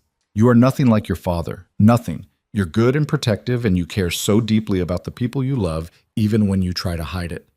You're going to be an amazing father. You don't know that. Yes, I do, because you're already panicking about whether you'll be good enough. Your father never would have cared. Adrian's eyes were bright with emotion. I want out. Now. Not in 2 months. Now. I want our child born into a life that doesn't involve guns and death and constant fear. We're almost there. Just a little longer. I know, but I want... He placed his hand on her still flat stomach. I want better. For both of you. For all of us. Then let's finish this. Let's get out and never look back. Adrian kissed her with a desperation that made her heart ache. I love you. I should have said it before now. Should have said it 100 times. But I love you, Alara. More than I thought I was capable of loving anything. Tears spilled down Alara's cheeks. I love you too. So much it scares me sometimes. They held each other in the lamplight, and for the first time since this whole journey began, Alara believed they might actually make it. The final transition happened faster than anyone expected. Adrian found a buyer for the last of his criminal operations. A family from Chicago looking to expand east. The price was steep, the negotiations brutal, but by month 9 it was done. Adrian Moretti no longer ran a criminal empire.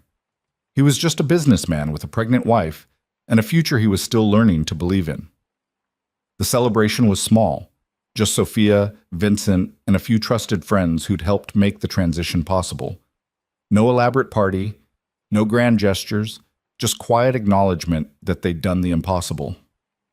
To new beginnings, Vincent toasted, raising his glass. To surviving long enough to see them, Marco added. They drank, and Alara felt the weight she'd been carrying for months finally start to lift. Later that night, after everyone had left, Adrian found her in the nursery they'd started preparing. He wrapped his arms around her from behind, his hands resting on her now visible baby bump. What are you thinking about? He asked. Everything. Nothing. How different life is now compared to a year ago. Better or worse? Different. Harder in some ways. Better in others. She leaned back against him. I keep thinking about that morning in the diner. If I'd known what would happen, all the violence and fear and death, would I still have run? Would you? Alara thought about it honestly. Thought about the funerals and the blood and the nightmares, but also about Sophia's kindness and Vincent's sacrifice, and the man standing behind her who'd learned to love despite everything trying to teach him not to. Yeah, she said, I would. Every single time. Even knowing the cost? Especially knowing the cost. Because the cost brought me here, to you, to this. She placed her hands over his on her stomach, and I wouldn't trade that for anything. Adrian's breath hitched. I don't deserve you. Probably not, but you're stuck with me anyway. Good, because I'm not letting you go. Not ever. They stood together in the almost finished nursery, and Alara let herself imagine the future. A child taking their first steps in this room. Birthday parties in the garden, normal problems like homework and scraped knees instead of bullets and betrayal. It wasn't the life she'd planned, wasn't even close, but it was theirs, hard-won and blood-bought and more precious because of it. 3 months later, Alara went into labor on a Tuesday afternoon. Adrian was calm throughout, calmer than she was, which was saying something. He timed contractions, called the doctor, and got her to the private hospital they'd chosen without falling apart even once. It was only when she was actually in the delivery room, gripping his hand hard enough to break bones, that she saw the fear in his eyes. I can't lose you, he said hoarsely. Please don't. I'm not going anywhere, she gasped between contractions. This baby is just stubborn, like their father, or brave like their mother. The labor was long and difficult and exhausting. But when their daughter finally arrived, screaming her fury at the world, every second of pain disappeared. Adrian held her with shaking hands, tears streaming down his face, and Alara had never seen him look so vulnerable. She's perfect, he whispered. What should we name her? Alara asked. Adrian looked at his mother, who was crying in the corner, then at Alara, then back at the tiny person in his arms. "Hope," he said. "Her name is Hope." And it was. 6 months after Hope was born, they left the city. The estate was sold. The businesses transferred to managers who'd run them without Adrian's oversight. Every tie to the old life severed as cleanly as they could manage. They bought a farmhouse in the countryside, hours from anywhere that mattered. It was old and needed work, but it had land and quiet and absolutely no connection to the world they'd left behind. Vincent came with them, claiming he needed somewhere peaceful to finish recovering. Marco visited sometimes, bringing news from the city that slowly became less relevant. Sophia stayed in a cottage on the property, finally able to garden and read and exist without fear. And Alara and Adrian learned to be normal. It wasn't easy. Adrian still had nightmares, still sometimes woke up reaching for a gun that wasn't there, still flinched at loud noises and watched doors like enemies might come through them. But slowly, day by day, he relaxed. He learned to change diapers and do midnight feedings, learned to laugh at Hope's babbling and panic over every small cough, learned to be a father and a husband instead of a crime lord. And Alara learned that survival was just the beginning, that the real work was building a life worth surviving for. On Hope's first birthday, they threw a party in the garden. Just family, their small, strange, hard-won family. Marcus came down from the city, bringing gifts and stories. Vincent made a speech about being the world's most dangerous godfather. Sophia cried happy tears, and Adrian held Alara close as they watched their daughter smash cake into her hair. "We made it," he said quietly. "Yeah, we did. Do you ever regret it? Any of it?" Alara thought about the question honestly, about the diner and the bullets and the blood, about funerals and fear and learning to kill, about all the things she'd lost and all the things she'd gained. "No," she said, "not for a second. Not even the scary parts? Especially not the scary parts. Those are what got us here." Adrian kissed her temple. "I love you. I don't say it enough, but I do." "I know. I love you too." They watched Hope demolish her birthday cake, surrounded by people who'd become family through fire and blood and choice. It wasn't the life Alara had imagined when she was slinging coffee in a diner, struggling to make rent, and wondering if anything would ever change. It was better, stranger, harder, bought with a price she'd never wanted to pay.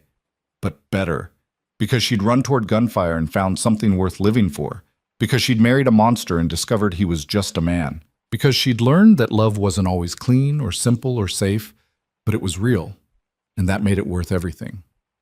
That night, after Hope was asleep and the house was quiet, Alara stood in the doorway watching Adrian do dishes, actual domestic dishes, not ordering someone else to do them, and felt her heart swell with something that felt like contentment.